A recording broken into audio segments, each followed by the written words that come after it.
At sino naman kayang ipapakilalang babae ni Kuya? Aniya ng kapatid ni Miguel at kausap ang kanyang ina. Nasa restaurant silang dalawa at hinihintay sila Isabel at Miguel na dumating. Sa tagal ng panahon na nagkaroon ng kasintahan ng kuya mo, nakakapagtaka na bigla-bigla siya ngayong magpapakilala ng bago niyang babae. Dahil ba malapit nang dumating ang kanyang kaarawan? Kung sabagay, ito na rin ang tamang edad na nakalagay sa last will and testament ng daddy ninyo, na siyang magiging CEO ng kumpanya sa tamang edad. At kapag natagpuan niya ng babaeng pakakasalan, napahinto at napaisip ang stepmother ni Miguel. Gabriel! Pagtawag ni Miguel sa bunsong kapatid. Sa paglingon nito ay napahinto, nagtama ang kanilang mga mata. Huminto ang kanilang mundo ng 2 segundo. Walang nais na magsalita. Hey guys, I want you to meet my girlfriend, Isabel. Pagbasag pa ni Miguel sa katahimikan at ipinakilala niya rin ito sa kanyang stepmother. Humalik ito sa pisngi ni Isabel habang si Gabriel ay nakatitig pa rin sa dalaga.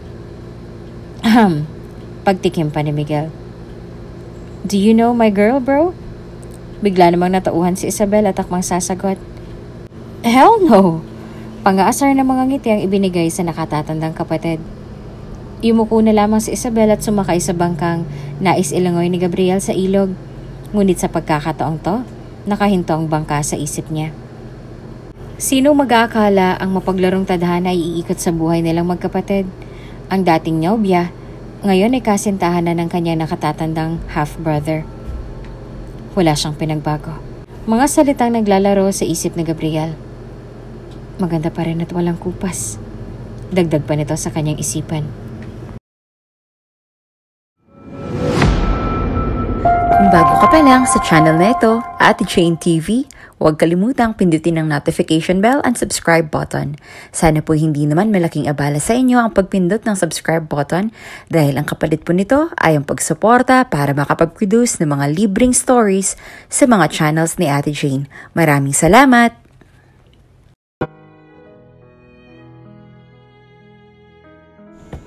Ikaw, ang pinakamagandang dalaga at nag-iisang babae sa aking paningin. Ikaw lamang sa puso ko at hindi na ako para tumingin pa sa iba, mahal. Bigkas ni Gabriel sa kasintahan si Isabel habang hinahawakan na makinis itong pisngi at magkabaliktaran ng ulo na nakahiga sa lunti ang damo ng kanilang hardin at pinanonood ang maliwanag na kalangitan na nagmumula sa kapangyarihan ng bilog na buwan sa gitna ng mahimbing na gabi. Yan ba'y tunay, mahal? O ako lamang ang iyong binubola? Pagbibiro pa ni Isabel sabay nagbigay ng pwersa upang maupo at nilalaro ang damo. Tulad ng kanyang ginawa ay naupo din si Gabriel at tumabi sa kasintahan. Mukha ba kitang binubola? Sabay hawak sa mukha ng dalaga at akmang hahalik. Umiwas si Isabel. Mahal na mahal kita at alam kong alam mo yon. Kaya sana'y huwag mong sisirain ang tiwala ko, naiintindihan mo ba? Wika ng dalaga. Yumakap ng mahigpit ang binata at pinisil ang kanyang pisngi. Kung talagang mahal mo ko, magtitiwala ka. Sambit ni Gabriel, sabay halik sa kanyang noo. Alam ng binata na may laman ang mga sinasabi ni Isabel, ngunit hindi na lamang niya pinansin iyon dahil ayaw niya nang humaba pa ang kanilang diskusyon. Marami kasing mga bali-balita na naririnig si Isabel na ang kasintahang si Gabriel ay mahilig makipagbiruan sa mga dalagang nakikita sa kanilang nayon. Lahat ng mga kwento at balitang naririnig ay kibit-balikat lamang sa dalaga dahil sa sobrang pagmamahal sa binata. Walang ibang pinapakinggan kundi ang kapwa-puso nila na ang alam nila sa kanilang sarili ay tunay na nagmamahalan. Araw-gabi, nasa isip ka. Napapanaginip ka. Kahit san man magpun. Napahinto ang dalaga sa pag-awit habang naglalakad sa tabi ng ilog. Ano to? Hawak ang isang pahina ng diary na may nakasulat. Lumuluha at nagwawala ang kanyang puso. Hindi makapaniwala sa mga nabasa. Mahal? Si Gabriel na biglang sumulpot sa kanyang likuran at halatang may sadya sa puno na pinakakatayuan ng dalaga. Nagtiwala ko. Ikaw ang naging mundo ko, Gabriel. Hindi ako nakinig sa mga sinabi ng iba dahil alam At tiwala ako na hindi mo ko magagawang lokohin. Pero bakit mo to nagawa? Hagulhol na halos hinahabol ang hininga. Anong naging pagkukulang ko? Saan ako nagkamali? Nakayoko at nakakumo sa mga daliri sa galit. Patuloy namang dumaloy ang luha sa maririkit na pisngi. Wala nang iba pang masabi si Gabriel dahil alam niya sa sarili niya ang buong detalyeng nakasulat sa perasong papel na hawak na Isabel. Pilit ko mang isipin na ito'y maaaring gawa-gawa lamang ng mga taong ayaw at kontra sa ating pagmamahalan. Ngunit ayoko nang muling lokohin ang sarili ko. Dagdag pa ng dalaga at tumakbo palayo sa binata. Patuloy ang pagdaloy ng luha at sabog ang damdamin. Tumigil bigla sa gitna ng tubigan at sumigaw. Napaupo at napatulala. Tuloy-tuloy pa rin sa pagluha. Nakakalungkot lamang talagang isipin. Nagmamahal lamang tayo. Tunay at busilak na nagmumula sa kaibuturan ng puso. Ngunit sa huli ay hindi inaasahang mga tagpo. May mga pagkakataon na talo. Nagmahal ka ng tunay, ngunit ikaw ay niloko. Hindi ko na kaya makasama ang taong minahal ko noon. At sa huli siya pa rin ang susugat sa aking puso. Ayokong dumating sa punto na masirang buhay ko sa labis sa pagmamahal ko sa kanya.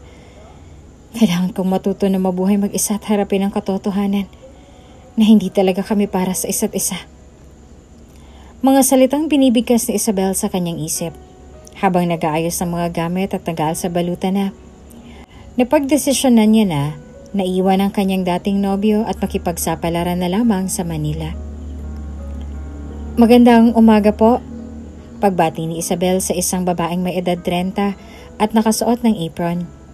Siya ay may-ari ng maliit na karinderyang nais niyang pasukan. Dito, bawal ang maarte ha.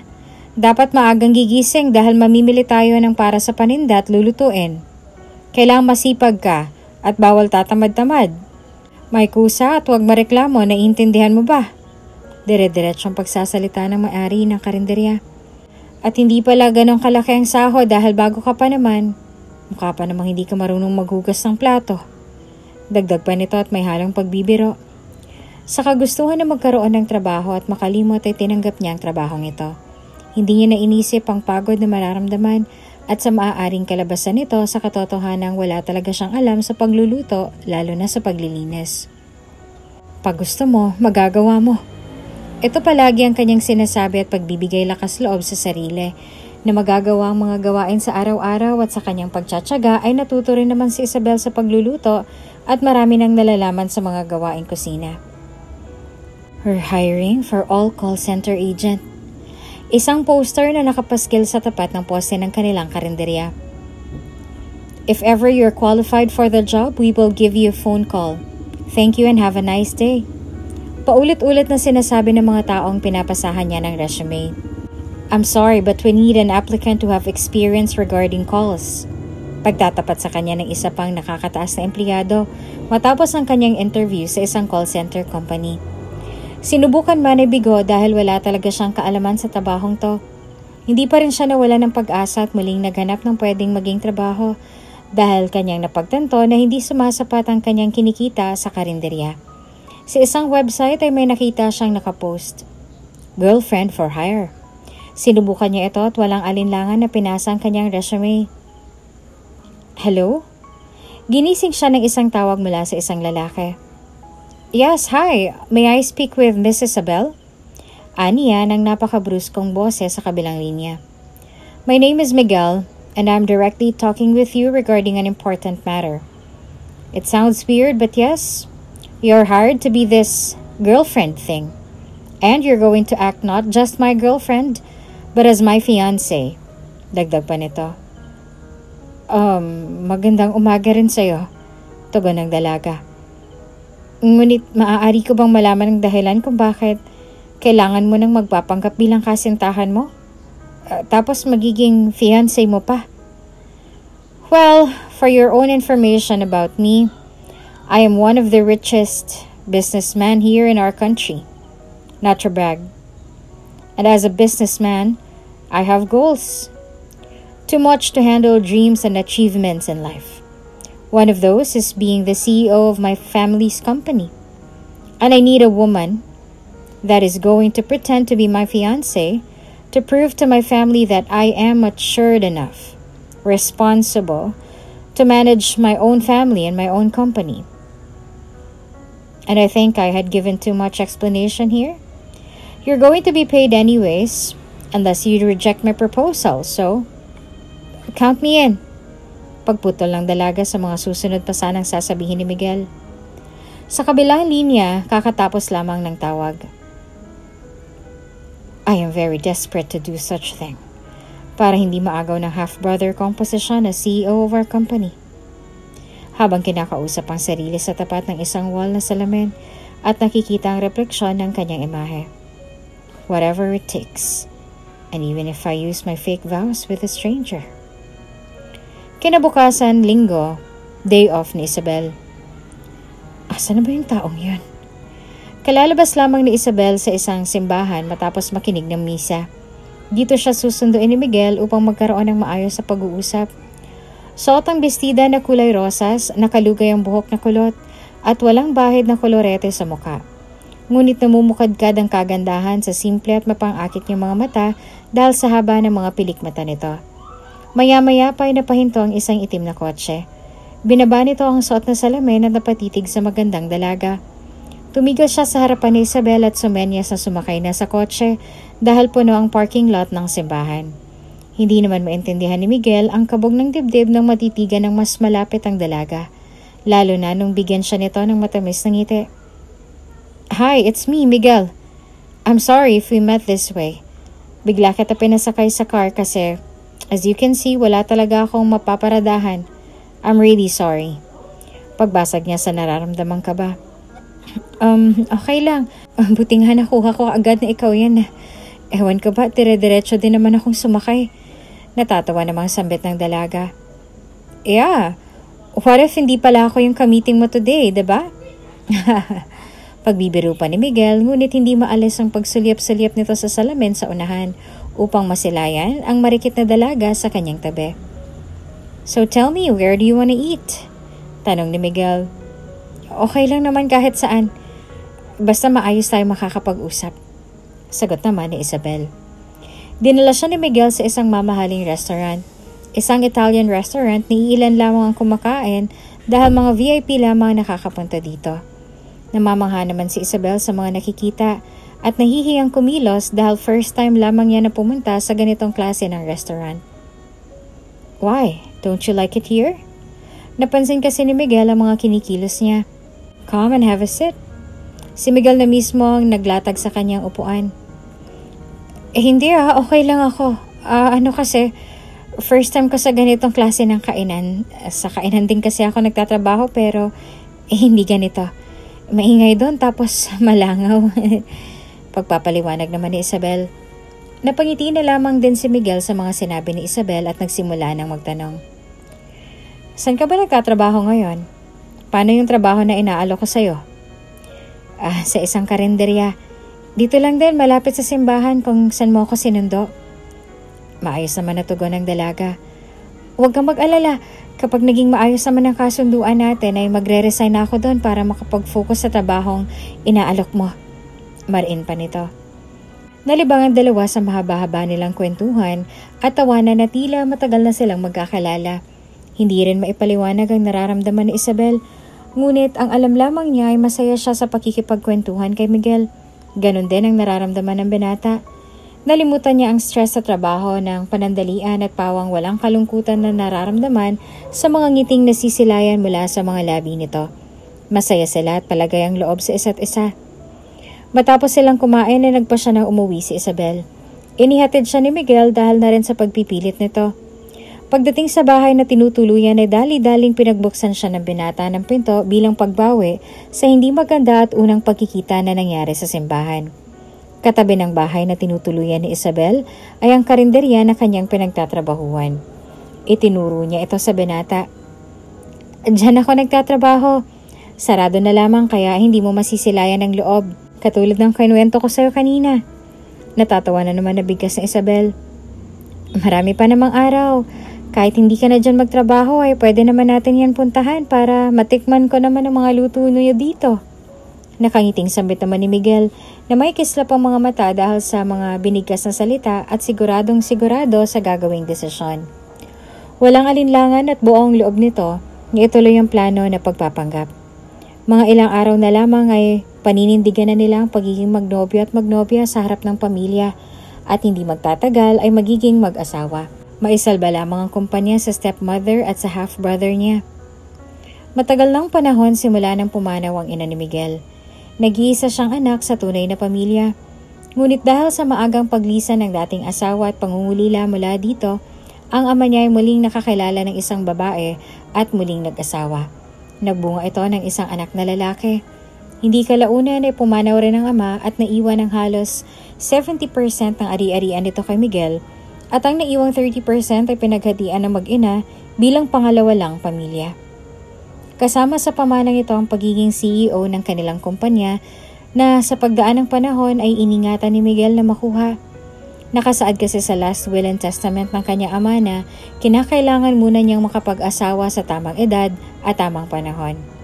Kailangang patunayan ni Miguel na handa na siyang magkapamilya at humawak ng responsibilidad.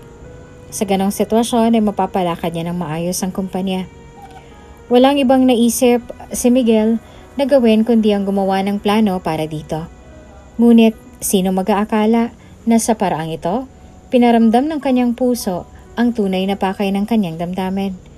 Bagamat magmumula sa kasinungalingan, ngunit ito ay para sa ikabubunga ng kabutihan at uusbong na magandang pamilya. White lies, sabi nga nila. Wala naman sigurong masama kung tatanggapin kong alok niya, di ba? Paghingi ng opinyon ni Isabel sa kanyang amo. Nakasundo niya ito sa matagal ng panahon na pagtatrabaho niya sa karinderya nito. Basta ba sigurado ka na safe ka dyan? Alamin mo naman muna sana kung nagsasabi ba ng totoo yung taong yun, di ba? Tugon naman ito. Mukha naman siya nagsasabi ng totoo. Tapos chinek ko pa yung profile niya sa internet, madam. Legit naman yung company na sinasabi niya. Kakatawag nga lang niya kaninang umaga at gusto niya akong tagpuin para makilala ang family niya. Pagpapaliwanag pa ng dalaga. Naku, sabihin mo lang kung kailangan mo ng backup, ha? Mamaya ikaw'y padalos-dalos sa taong yan, mamaya yan ay sindikato at kunin lamang ang iyong kidney. Pag-aalala naman ng kanyang amo. Natawa naman si Isabel sa sinabi nito at wala na lamang imik na bumalik na sa kanyang trabaho. Maya-maya pa ay lumapit muli ang kanyang amo at maiyak-iyak na nagtanong sa kanya. Kung sakaling ikaw ay pakasalan na ng lalaking yon, ikaw ba'y aalis na din sa amin? Malungkot ang boses. Nais magsalita ngunit waring alam niya na ang aking isasagot kaya walang ano-ano ay bumalik na ito sa kaha at di na siya muling lilingon. Naintindihan naman ni Isabel ang inaasal ng kanyang amo. Napamahal na rin ito sa kanya, kasama ang kanyang mga katrabaho. Ngunit sadyang ganon ang buhay, hindi lahat ay permanente. Sa malungkot na pagkakataong yon ay nagbalik lahat ng sakit na naramdaman niya ng mga panahon na kinailangan niyang lumayo at magtrabaho upang malibang at makalimutan ng pait na ngayon ay tila nararamdamang muli. Sariwang-sariwa pa sa isip at diwa ni Isabel ang mga pangyayari ng araw na yon. Hindi mo ba ako mahal? Tanong ni Gabriel sa pagbabalik tanaw ni Isabel sa pinakamasakit na araw ng kanyang buhay. Isang linggong nakalipas ng mga araw matapos mapag-alaman ni Isabel ang panloloko ng nobyo ay sinubukan naman ito na suyuin siya. Ngunit buo na ang desisyon ni Isabel at tuluyan ang sinarado ang puso. Napansin na lamang niya na pumapatak ang kanyang luha habang naiisip ang mga huling sandaling yon sa piling ng dating nobyo na minahal niya ng sobra noon at ngayon ay labis na kinasusuklaman. Mukhang malalim ang iyong iniisip. Isang malamig na boses mula sa kanyang likuran at inabutan siya nito ng panyo. Si Miguel na kanina pa palang nakatingin sa kanya. Anong ginagawa mo dito? Gulat na sambit ng dalaga. Marami pa akong trabahong dapat na gawin. You don't need to work, Isabel. Biglang bigkas ni Miguel dahil tinalikuran siya ng dalaga at dahil tinanggap ang binigay na panyo nito. Hindi naman porket tinanggap ko ng trabahong inaalok mo basta mo na lamang akong iaalis dito kung kailan mo gusto. Napasigaw pa si Isabel. Napatulala ang binata at walang sinabi. Maging si Isabel ay nagulat sa inasal niya at biglang pagsinghal kay Miguel. Lumapit bigla ang kanyang amo at nakangiti sa kanya. Huwag mo na kaming isipin dito. Naiintindihan ko kung bakit kailangan mong gawin to, Isabel. Naging mabuti kang kaibigan sa amin. San ka man dalhin ang mga desisyon mo sa buhay ay mag-iingat ka palagi. Malinis ang iyong hangarin kaya magbubunga ito ng maganda sa'yo. Niyakap niya ito ng mahigpit at patuloy na umiyak. Marami rin siyang natutunan sa amo niya at mahirap din para sa kanya na umalis. Ngunit marami pa siyang nais na marating at maabot sa buhay. Kailangan niyang gawing posible ang mga bagay na imposible. Sorry, ani ni Isabel. Katabi si Miguel sa isang mesa sa sulok ng kanilang karinderya. It's okay. I do feel you. Mahinahon namang sagot ni Miguel. Napaisip si Isabel sa kung paano at anong dahilan ang meron kung bakit nasasabi ni Miguel na nararamdaman siya nito. Mahirap itago ang tunay na nararamdaman, lalo na't may pinagdadaanan. Or minsan ay may nakaraan na mapait. Dagdag pa ni Miguel. Ikaw ba? Bakit mo ginagawa to? Balik pa sa kanya ni Isabel. I already told you before, right? Matipid pa rin ang mga sagutan nito, ngunit alam na alam ni Isabel na may kinikimkim ang binata. Take this. Sabay abot ng isang malaking paper bag sa dalaga. Laman nito ay isang magarang bestida. I want you to wear this dress for tomorrow night. Ano? Seryoso ka ba? Agad-agad ba, Miguel? Pataas naman ang boses ni Isabel. Bakit? Kasama yun sa plano, hindi ba? Ang makilala ka ng family ko as my girlfriend. And one of these days, we will announce our plan of getting married. We're getting there, Isabel. Please don't act like you wanna back out. May pag-aalala pa sa boses ni Miguel. Pasensya ka na ulit. Nabibigla lang talaga ako sa mga nangyayari. At tama ka. Magulong isip ko ngayon dahil may isang alaala ko na ayoko nang balikan pero hindi ko naman maiwasan na isipin. Lalo na't nararamdaman ko na malapit lamang ito. Pagpapakumbaba naman ni Isabel. Oo, tapat ang kanyang mga sinasabi. May ibang pakiramdam si Isabel na nasa paligid lamang ang dating nobyo. Nagpapasalamat na lamang siya sa Diyos at hindi na siya para gambalain pa ni Gabriel at ipilit pa ang kanilang nasirang relasyon. Lingid sa kanyang kaalaman. Maagang nag-asikaso si Isabel para sa dinner nila ni Miguel at handa nang kilalanin ang pamilya nito. Nakataas ang kanyang buhok at suot ang dress na binili ni Miguel para sa kanya. Bakit parang kinakabahan ako na makilala ang pamilya ni Miguel? Sa isip-isip na banggit ni Isabel. Ano bang meron sa pamilya nila? Napaismid pa niyang sabi. Sa loob ng 15 minuto na paghihintay ay dumating na rin si Miguel na lula ng isang magarang kotse at suot ang makisig niyang polo. Napansin ni Isabel na halos magkapareho sila ng kulay ng suot ng damit. Kulay luntian ito at halos pareho din sila ng disenyo. Napangiti na lamang siya ng palihim at nasabi, Paninindigan ha? Nasabi niya sa binata at simula ng mga oras na ito ay gagampanan niya na ang kanyang papel bilang nobya nito. Sa isang espesyal na restaurant pa rin siya dinala ni Miguel. Pagbaba ng sasakyan ay biglang nagwala ang daga sa kanyang dibdib. Sa hindi maintindihang pakiramdam, nais ni Isabel na maglaho. Sino naman kaya ang ipapakilalang babae ni Kuya? Ani ng kapatid ni Miguel at kausap ang kanyang ina. Nasa restaurant na silang dalawa at hinihintay sila Isabel at Miguel na dumating. Sa tagal ng panahon na nagkaroon ng kasintahan ng kuya mo, nakakapagtaka lamang at bigla-bigla siya ngayong magpapakilala ng bago. Dahil ba malapit ang dumating ang kanyang kaarawan? Kung sa bagay, ito na rin ang tamang edad na nakalagay sa last will and testament ng daddy ninyo. Kung kailan siya ay magiging CEO ng ating kumpanya sa tamang edad at tamang babaeng pakakasalan. Napahinto naman at napaisip ang stepmother ni Miguel. Tumaas ang kanyang kilay at humigop ng wine. Matalino ang kapatid mo. Hinuha pa nito.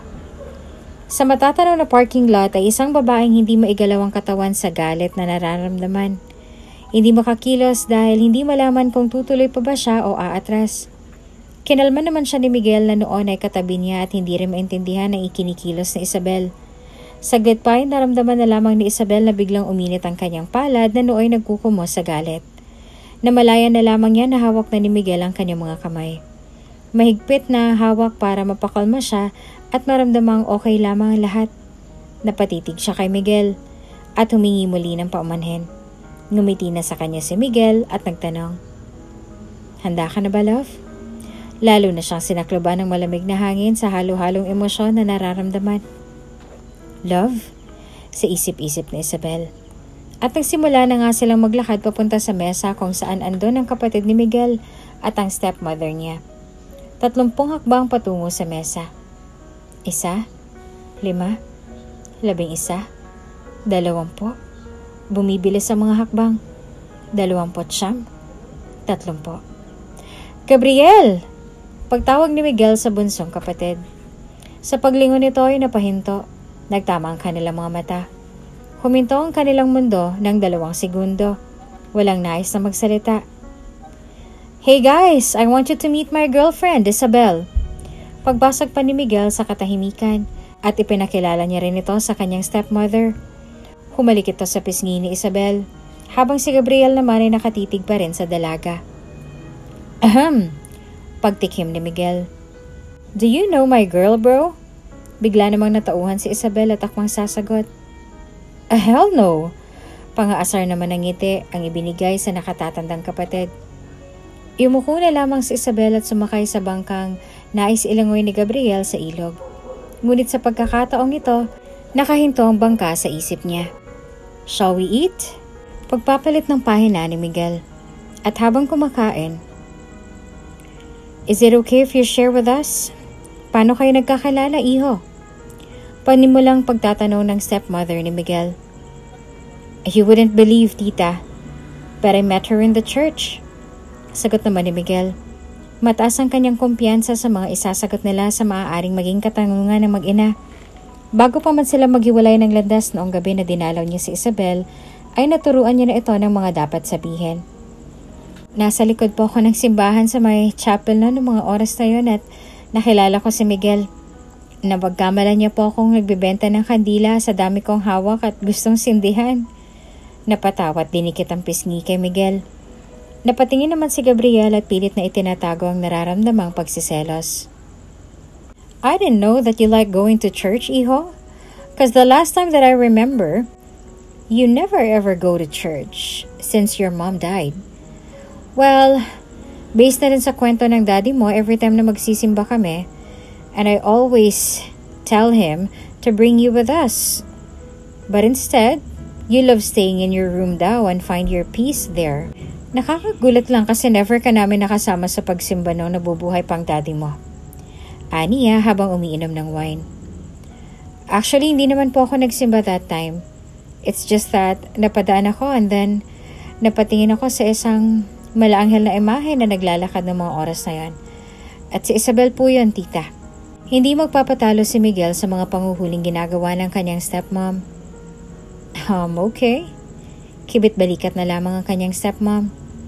Alam ni Miguel na hindi niya pa makukumbinsi ang dalawang mag-ina dahil kilalang kilala siya ng dalawang ito, lalo na't pagdating sa nobya. "What about her job? Her status? What is she doing in life?" Dire-diretsong tanong naman ni Gabriel. Tauhan ako sa isang karinderya." Si Isabel mismo ang sumagot ng katanungan nito. Napaismid ang mag-ina at nagkatinginan. Waring minamaliit si Isabel gamit ang pangungusap ng kanilang mga mata. "Wala naman ako nakikitang masama sa kanyang trabaho, hindi ba? At least hindi siya katulad ng iba dyan na umaasa lamang sa yaman ng taong namayapa na." May laman naman ang mga binitawang salita ni Miguel. "I think I'm full. How about you, love?" Tanong ni Miguel sa nagpapanggap na nobya. "Oo, love. Okay na rin ako. Nakadayat pati ako ngayon. Munti ko na makalimutan." Napapangiti pa ang sagot naman ni Isabel. "So, I think we have wasted too much time in here. Excuse us for the meantime, and see you around." Niyaya na ni Miguel na umuwi ang nobya at mabilis na nawala sa paningin ng mag-ina ang dalawang magkasintahan. Naiwan na nagkukumo sa gigil at galit ang stepmother ni Miguel. "Ano ba sa tingin mong gustong sabihin ng kapatid mong yan?" Pagwawala niya sa harapan ni Gabriel. Ngunit ang binata ay lutang ang isip at saka pa lamang nakaramdam ng pagkagulat at pagkamangha sa pagkikita nila ni Isabel sa hindi inaasahang pagkakataon. Sino ang mag-aakala? Ang mapaglarong tadhana ay iikot sa buhay nilang magkapatid. Ang dating nobya ay ngayong kasintahan na ng kanyang nakatatandang half-brother. Wala siyang pagbabago. Mga salitang naglalaro sa isip ni Gabriel. Maganda pa rin at walang kupas. Dagdag pa nito sa kanyang isipan. Do you know him? Tanong ni Miguel kay Isabel habang nasa loob ng sasakyan at ihahatid ito pa uwi. Paano naman mangyayari yon? Kanina ko nga lang nakilalang family mo. At bakit mo naman na itanong yan? Kalmadong pagsisinungaling pa ni Isabel. Wala naman. Para kasing kakaibang mga kinikilos ninyong dalawa kanina. O baka nagkakamali lang ako. Ngumiti si Miguel at nagpatay mali siya na lamang. Lumingon na lamang sa bintana si Isabel. Nang maihatid na ni Miguel si Isabel sa kanyang tinutuluyan, ay hindi na ito tumigil pa sa kaiisip kung paanong nangyaring kapatid ni Gabriel si Miguel. Kung bakit ang taong iniiwasan niya ng mahabang panahon ay kapatid ng taong palagi niya nang makakasama ngayon. Mas liliit ang mundo nila. Akala ni Isabel ay katahimikan ang pakikipagkasundo kay Miguel. Ngunit mas nilapit pa siya nito sa mas magulong damdamin at walang kapayapaang kalooban. Nilubog ni Isabel ang mukha sa kanyang malambot na unan at sumigaw. Sigaw na walang makakarinig upang mailabas lamang ang inis at galit na nararamdaman, lalo na at nakaharap niya muli ang dating nobyo. Nagulat na lamang siya sa kanyang sarili dahil bigla niyang napansin na hindi na siya umiiyak katulad ng dati. Wala na siyang nararamdamang puot at sakit sa kanyang puso at dibdib. Naka-move on na ba siya? Pero paano? Kinabukasan, ubos na ang mga stocks ni Isabel kaya naman naisipan nito na pumunta ng grocery store. Bagaman sinabi na ni Miguel na huwag na masyadong nagbibibili ng kung ano-ano dahil kalaunan ay doon na rin naman siya titira sa mansyon. Konti lang naman at nagugutom ako. Alangan naman na iasa ko pa rin sa kanya pati mga pangtawid gutom ko, diba? Nagsasalita siya habang nag-aayos ng susuotin at dadalhin sa paglabas. Good morning, ma'am. Pagbati ng guard sa grocery store na kanyang madalas na pamilihan. Ngiti naman ang binati niya dito. Habang namimili si Isabel ay napahinto siya sa my fruit corner. Paborito niyang prutas ay honeydew, kaya naman gusto niyang bumili nito. Dadamputin niya na sana ang prutas ay may biglang humawak sa kanyang kamay. Nilingon niya ito at siya'y nagambala na naman ng nakaraan. Iba pala talaga pag nagtama ang inyong mga mata at malapitan ang inyong mga mukha at damang-damang pagpapalitan ng mga hininga na galing sa kumakabog na dibdib. Pak! Isang malakas sa sampal ang pinakawala ni Isabel ng mga tagpong yon. Anong problema mo? Bakit mo ko sinampal? Galit na sabi ni Gabriel. Kulang pa bang mga pandulok ang ginawa mo nun? At ngayon naman ay pangbabastos ang gusto mong gawin sa akin? Bato naman ni Isabel na mas namumula na rin sa galit. Napaka-arte mo. Sabit naman ni Gabriel na may pagngingisi. Dapat nga magpasalamat ka sa akin kasi hindi ko sinabi kay kuya na dati tayo magkasintahan. Napadikit lang sa'yo, binabastos ka na kaagad. Kala mo naman hindi na kita nadikitan dati. Wala akong dapat ipagpasalamat sa'yo, Gabriel. Una sa lahat, hindi ko hiniling sa'yo na magsinungaling ka. Sa bagay, dyan ka naman magaling ang magsinungaling at paikutin ang tao sa palad mo. Malay ko ba kung anong tumatakbo sa utak mo at ginawa mo yon? At para ano? Para i-blackmail mo ako. Bastos-bastosin mo ako. Akala mo ba makukuha mo ang gusto mo sa akin? Nagpapatawa ka, Gabriel. Kahit ngayon mismo sa harap ng kapatid mo, sabihin natin sa harap niya na mag-ex tayo. Sasamahan pa kita. Tiningnan lamang siya ng mapang-asar ng ngiti ni Gabriel at mabilis na umalis. Bigla siyang nanghinat na paiyak at napahagulhol. Masakit pa rin pala. Sobra. Parang ayoko nang ituloy, Miguel. Kausap ang binata sa isang restaurant at kumakain. Bakit? Anong problema? May kulang ba sa sweldo mo? Meron pa ba akong dapat na idagdag? Tell me. Napapaaligagang tanong ni Miguel. Wala naman, Miguel. Natatakot na ako sa maaaring kahinatnan ng pagkukunwari natin. Paano kung malaman ito ng pamilya mo? Anong sasabihin nila sa akin? Nakakuya mo mga kamay habang nakalapat sa mga hita. Wala makakaalam kung hindi ikaw ang magsasabi, tama? At besides, hindi naman na nila dapat pakialaman ang buhay ko. And I don't give a damn asking for their opinion. It's my dad's will.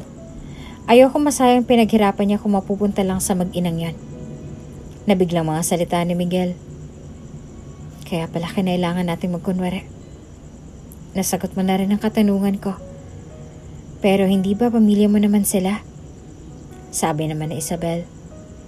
Correction, they are the second family. Pagputol pa ni Miguel sa sasabihin pa sana ni Isabel. Malinaw na kay Isabel ang malalim na dahilan kung bakit nila kailangang magpanggap. At nakikita niya rin itong pagkakataon upang makaganti kay Gabriel. Maipaparamdam dito ang sakit at pait na ipinaramdam sa kanya noon. Maipakita dito na kaya niya magmahal muli. Kahit sa pagkakataong ito ay kailangan niyang magkunwari. The engagement of the year. Nabasa ni Gabriel sa isang cover ng magazine. Nagmamadali ba sila? Kala mo naman mauubusan ng lalaki ang babaeng yun. Is he being serious about getting married? I don't even know her. How about her background? Hindi din pagsang-ayon ng ina ni Gabriel. Sila ang sagabal ngayon sa dalawang magkasintahan. Hindi sila papayag na matuloy ang engagement party upang walang matuloy na kasalan. Lalong hindi sila pabor na maging ganap na CEO si Miguel. May mga namumuong masamang plano ang mga ito upang mapigilan ang pagpapakasal ng dalawa. Sa kabilang banda naman ay busy na ang dalawa sa pag-aasikaso ng kanilang nararating sa engagement party. That suits you, Iha. Aniya ng isang sikat na designer na tatahe ng kanilang susuotin para sa engagement party. Ito rin ang magtatahe ng mga gagamitin nila para sa kasal. Mula sa fitting room ay lumabas ang isang diwata. Kumikislap ito sa sobrang ganda at napapalibutan ng mga paru-paro. Itong nakikita ni Miguel habang tinitingnan si Isabel na suot ang magarbong dress na susuotin ito sa party. You look amazing, love. Kailangan na nilang panindigan ang pagtawag ng ganong klase ng endearment, lalo na sa harapan ng mga tao at pamilya ni Miguel. Napangiti naman si Isabel at may biglang naramdaman ng tinitigan pa siya ng fiancé. Hindi niya maintindihan ang nararamdaman at emosyon habang tinitingnan siya ng binata. Parang may kakaiba. Parang may gustong sabihin ng mga mata nito. Nangungusap, nagpapahiwatig. How's everything in here? Nilapitan ng dalaga habang nakabreak sila sa prenup shoot after magsukat ng mga susuotin. Oy! Biglang tumalo naman ang puso ni Isabel sa biglang paglapit ni Miguel sa kanya. May dala itong juice para sa kanya. Hindi lamang gwapo si Miguel, sweet pa ito at gentleman. Kaya kahit sinong babae na ligawan nito ay siguradong hindi na siya para tanggihan pa. Itong mga naglalaro sa isip ni Isabel. Hey! Si Miguel pa rin dahil nakatitig na lamang si Isabel sa ibinigay niyang inumin dito. Is there any problem? Aha? Wala naman. Ang ganda-ganda nga dito eh. Ganito pala pag magpapakasala, no? Ang daming mga ginagawa. Kahit peke. Napapagod ka na ba?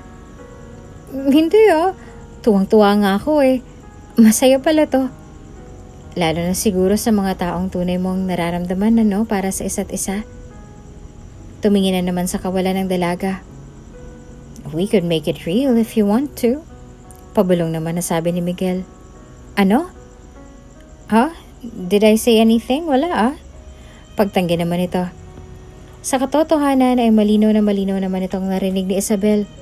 Nagkunwari na lamang siyang walang naintindihan dahil andun ang agam-agam sa isip niya na kapatid ito ng lalaking minahal niya ng sobra, ngunit sa huli sinaktan lamang siya. Ayaw niya na ulit masaktan sa pagkakataong ito at sarado pa rin ang kanyang puso. Ngunit ang nararamdaman ay pilit na pinipigilan. Naiilang na tuloy si Isabel sa tuwing tinititigan siya ni Miguel. Umayos ka nga. Sa isip-isip niya pa. Okay, Sir Miguel, come closer, sabi pa ng photographer. Hug her? Closer, sir? May I do this? Bulong niya kay Isabel habang niyayakap ng mahigpit. Bakit ba ako kinikilig? Gilala si Isabel habang yakap nilang isa't isa. Kumakabog ang dibdib at ito ay nararamdaman na ni Miguel. Are you nervous? Concern ito at nakangiti naman sa kanya. Natutunaw na si Isabel sa labis na nararamdaman. Okay, next scene, you have to kiss each other. Ha, kailangan ba yun? Si Isabel na nadala ng kanyang emosyon at tumalo na ang kanyang puso. Hindi niya makita kung saan na napunta. Napatigil naman ng mga tao sa kanyang naging reaksyon. I think it's normal naman na mag-kiss kayo as a couple, diba? Unless you've never been touched, sabi ng baklang nag-a-assist sa kanilang prenup shoot. Would you believe if I tell you so? Pagsalupa ni Miguel sa dalaga. OMG! Nagtititili at kinikilig ang mga tao sa paligid nila. So, Miss Isabel, is it okay with you? Anya pa nito.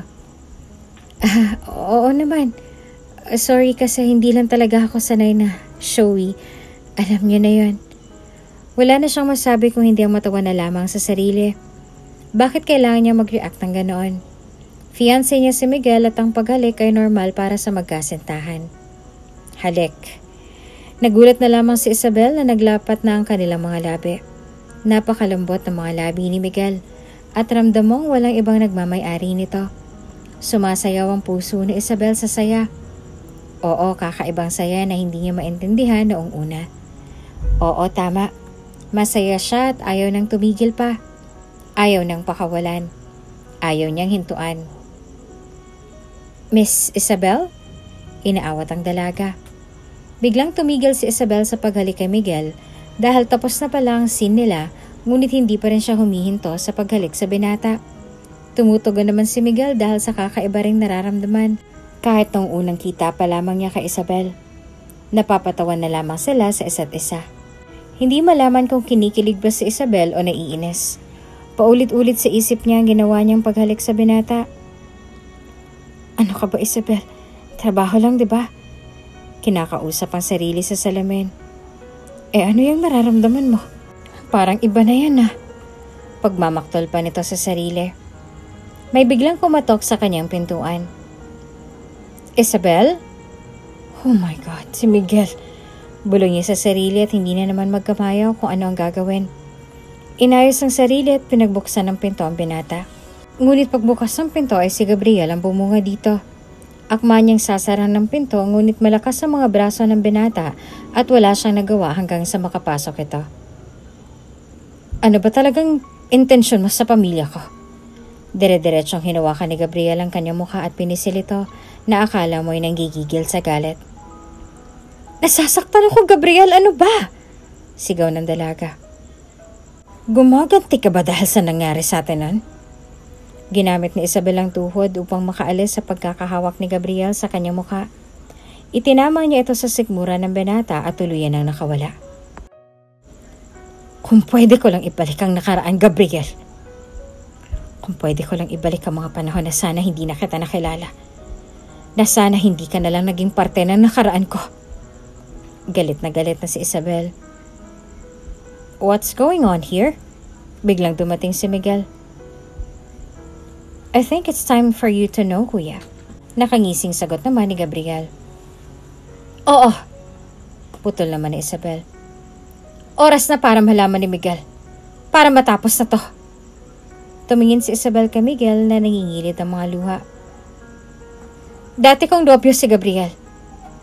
Iyon lamang lumabas sa bibig ng dalaga at muling bumalik ang tingin sa dating nobyo. At pinagsisisihan ko yan.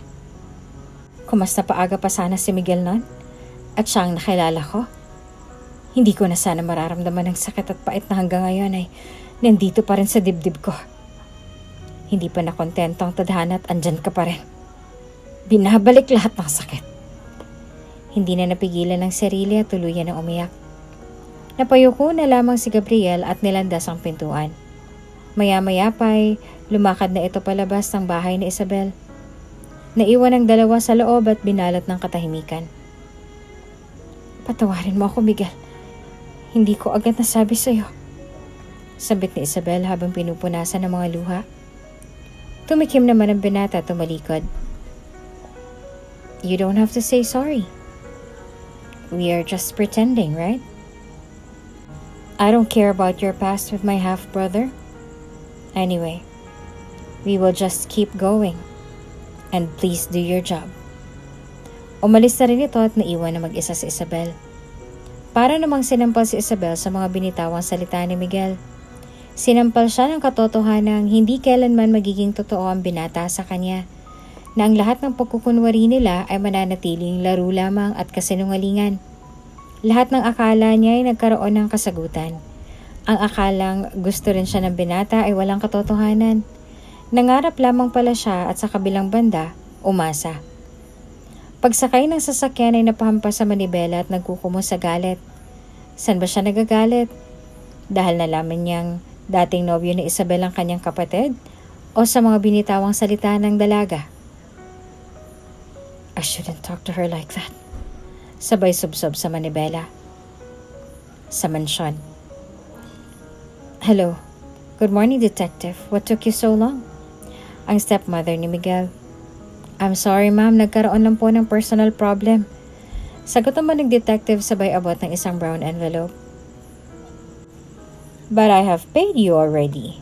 So I don't give a damn about your personal issues. Sabay irap sa detective. Napakamot na lang ito sa ulo. Oh well, you did a good job. Ang ngiti ay abot hanggang tenga nang makita ang dalang mga litrato at papeles ng detective. Laman ng litratong ito ang agency kung saan nagpasa ng resume si Isabel, kung saan siya nakilala ni Miguel. Andun din ang mga dokumentong nagpapatunay na peke ang kanilang relasyon at ang mga pirma sa kontrata kung saan nakasulat ang napagkasundo ang bayad at tagal ng pagpapanggap ni Isabel bilang nobya ni Miguel. Maya-maya pa ay dumating si Gabriel hawak ang kanyang laptop. Look, ma! Ipinakita ang isang website ng agency nila Isabel kung saan nandun ang litrato ng dalaga at nakasulat, girlfriend for hire. Naghahanap din pala si Gabriel ng katunayan na pekeng relasyon ng kapatid at ng dating kasentahan. I knew it. Iniabot ang mga litrato at papeles sa anak. Whew, so it's true. Napaismid ang binata. I think we should tell Lola. I just heard Kuya is planning to bring Isabella to her house para ipakilala ito. Relax, iho. Huwag kang masyadong atat. I have better plans. Sabay ngiting may masama na namang binabalak. Biglang huminto ang sasakyan ni Miguel sa harap ng bahay ni Isabel upang sunduin ito. Tama ang sinabi ni Gabriel. Ipapakilala nito ang nobya sa kanilang lola. Tahimik lamang si Isabel sa loob ng sasakyan habang nagmamaneho si Miguel. Gabi bago ang araw na pagpunta nila sa lola ni Miguel, ay kinondisyon niya na ang kanyang sarili na trabaho lamang at wala nang iba pa. Sinarado niya ng muli ang kanyang puso upang huwag nang umasa sa nararamdaman niya para kay Miguel. Oo, inaamin ni Isabel sa sarili niya na napamahal na sa kanyang binata. Ngunit mabuti nang itapon na lamang ang kanyang nararamdaman dahil sa mga salitang binitawan nito kamakailan lamang. Hey, are you okay? Tanong ng binata na akala mo'y walang nangyari nung nakaraang araw. Ngumiti lamang si Isabel. Ngiti na nasa likod nito ay kalungkutan. Hello, Lola? Sabay yakap sa lola niyang edad 75. Oh, kamusta apo ko? Masayang bungad naman na matanda. Are you Isabel? Opo. Hindi malaman ang sasabihin. Call me Lola. Cause sooner, you will be my grandson's wife, so come here. Lumapit naman ang dalaga at humalik sa matanda na nakaupo na sa wheelchair. I don't need to introduce you to Lola kasi I always tell things about you naman, love. I mean, kilala ka na niya bago pa tayo pumunta dito. Sabay hawak sa bewang ni Isabel. Ngunit kay Isabel ay wala na ito. Wala nang nararamdaman dahil itinapon niya na ito at pinaninindigan ng mga salitang binitawan ng binata ng araw na yon. Just do your job. Mahaba-habang oras din ang nagkwentuhan ng maglola at si Isabel. Doon na rin sila naghapunan at umuwi na rin pagkatapos. Inihatid na rin ni Miguel si Isabel sa bahay nito ngunit bago bumaba ay hinawakan ni Miguel ang kamay ng dalaga. I'm sorry about my words the other day. And thank you kasi hindi nagbago ang isip mo kahit nakapagsalita ako na hindi maganda. Binawi ang kanyang kamay at sinabing, Gagawin ko ang trabaho ko, Miguel. Wala nang iba pa. Ngumiti naman ito ng tipid. Bumaba at sinarahan ng pinto ng sasakyan. Napayuko na lamang si Miguel at napailing. 1 week to go, an engagement party na, Mommy. Saad ni Gabriel habang kumakain ng mansanas. Ano bang plano mo? Just be prepared. Huh? You think I'm going? Of course not. Sutil na sagot ng binata. And why not? To see my ex on her engagement party with another man? And worst, with my brother? The heck? What the... Isabel was your ex? Gulat na sabi ng ina nito. I know Isabel is pretty, but I didn't know na cheap na babae palang type mo. Asar na tawa pa niya. She's not what you think, Mommy. Pagtatanggol naman ni Gabriel. I really do like Isabel. Kasi nasa kanya naman talaga ang lahat ng qualities na hinahanap ng isang lalaki. Nagsisisi nga ako na niloko ko siya. Pinaglalaroan ng maliit na kutsilyo na ginagamit sa kinakain na mansanas. Are you being serious? Parang nadidiri pang tanong ng ina nito. Ngunit tumayo na si Gabriel at inirapan lamang ang ina. Hey, Gabby, I'm still talking to you. Bumalik ka dito. Parang wala nang narinig si Gabriel. May nararamdaman pa rin pala ito para sa dalaga. Hindi lamang niya maamin dahil si Gabriel ay isang klase ng lalaki na mataas ang ego at ayaw ipakita ang tunay na nararamdaman. Alam din naman niya na wala siyang pag-asa para kay Isabel at lalong-lalo na ang pag-asa pa na maayos ang dating sila. Dumating na ang araw ng engagement party. Wala pa si Isabel at abala naman si Miguel sa pakikipag-usap sa mga bisita. Naroon na rin ang kanyang lola. Nagtataka naman ang stepmother niya na maagang dumating. Nagtataka dahil wala pa si Gabriel. Pumunta siya sa isang tahimik na kwarto at nag-FaceTime sa anak. Yes, Mom? Kagising lamang ni Gabriel dahil uminom siya bagong engagement party. And where the hell are you? Pabulong lamang ang salita ng ina. I'm not going, Mom. Gabby? No. Listen to me, okay? Inaalo ang anak na nakasubsob sa unan. You have to be here. Otherwise, hindi mo makikita ang mga plano ko. Pabulong pa rin na sabi ng ina nito. Then tell me, what is that plan? Tumuhay na si Gabriel. Ngumiti lamang ang ina nito at pinatay na ang tawag. Maya-maya pa'y dumating na si Gabriel sa venue. Sinalubong naman siya ni Miguel at kinamayan. Lumapit din ang ina nito at humalik dito sabay bumulong. I know you will like this plan. Sabay ngisi. Napakadaming press at tao ng gabing yon. Nagtungo si Miguel sa banyo at kinuha ang isang maliit na box. I think this is the right time. Kinakausap ang sarili sa salamin. Paglabas niya ay sinenyasan na siya ng assistant niya. Pwede nang simulan ng party. Tumikim muna si Miguel bago nagsalita sa mic. Hello everyone, good evening. At this point, I would like to formally welcome Isabel into the family. Even though you have been part of it for a while now, please welcome her, my bride-to-be. Bumaba ng hagdanan ng isang napakagandang Diyosa, suot ang makinang na bestida na kulay rosas. Nakataas ang buhok at kitang-kita ang hubog ng katawan dahil saktong-sakto sa katawan niya ang damit na pinasadya. Manghang-mangha naman ang lahat sa kagandahang taglay ni Isabel.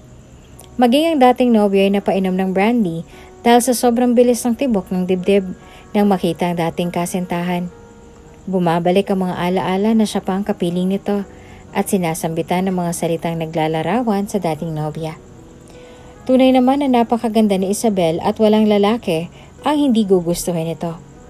Kung manghang-manghang lahat ay masigit ang nararamdaman ni Miguel. Walang kurap ang pagtitig nito sa dalaga at tila nakakita ng anghel na bumaba mula sa langit, tulad ng una nilang pagkikita. Kumalik si Isabel sa kanya at bumulong si Miguel. You're always shimmering like a diamond. Still the same the first time we've met. Nagtaka naman si Isabel sa mga binitawang salita ng binata. Kasama pa rin ba yon sa mga dapat sabihin sa kanilang pagpapanggap? Naguguluhan na naman siya. Ngunit hindi niya alam ang mga susunod pa na mangyayari. Ang lahat ay nakatingin sa kanila at abala sa pagkuha ng litrato ng dalawang magkasintahan. Habang ang stepmother naman niya ay pumunta sa likuran kung saan nangialam sa audio system. Sinalpak niya ang kanyang USB na dala-dala nito at lumabas. Ang lahat ay nagulat sa mga larawan sa screen, lalong-lalo na ang lola ni Miguel. Laman ng USB na pinasak ng stepmother niya ang lahat ng katunayan na peke lamang ang lahat. Nagbulungan ang lahat ng mga tao at nagsimula nang magtanong kung may katotohanan ba ang lahat ng nakikita. Sa halip na maaligaga at kabahan o magpaliwanag, kinuha ni Miguel ang maliit na kahon mula sa coat na suot. Ladies and gentlemen, I would like to take this opportunity, especially to you, Lola. Tumingin sa matanda na nakatitig na sa kanila at nakangiti. Yes, we lied at first and pretended. But nobody's perfect, right? We make mistakes, and I learned a lot. I learned so many things from this. And I learned so many things from you, Isabel. You showed me the way. The way that I've never seen simula nang nawalang mommy ko. And then you came. Nakilala kita. I did not expect that we would end up just like this. Fake proposals, fake weddings. But people change, you know? Then I realized one thing. Ang lahat ay nakatitig sa kanila at tuloy-tuloy ang mga live videos na naka-ere sa television. Bigla itong lumuhod sa harapan ni Isabel at nilahad ang maliit na kahon. Laman ito ang makinang na singsing na may napakagandang brilyante. I don't need fake vows and fake fiancé. I need the real one. And the real love from you, Isabel. I need you in my life now and forever. Isabel, let's make this real. Nakatitig sa kanya ang dalaga at nakahawak sa bibig. Wari luluha. Ang lahat naman ay naiiyak na rin sa mga binitawang salita ni Miguel. Ganun rin ang mga nanonood at napahinto sa ginagawa. Ang kanyang lola ay nagpupunas din ng kanyang luha. Samantalang nakakuyom naman ang mga kamay ni Isabel at nakahawak naman sa kanyang ina. Saglit pa ay nagsalitang muli si Miguel. Will you marry me? 3 segundo. Humagulhol si Isabel at diretsong sumagot. Yes! Yes, Miguel! Papakasalan kita! Umiiyak sa tuwa na sagot ng dalaga. Isinuot na ni Miguel ang singsing na ito sa daliri ng nobya. Ngayon ay tunay ng nobya. Agad na tumayo. Hinalikan ng malalim si Isabel at niyakap ng mahigpit.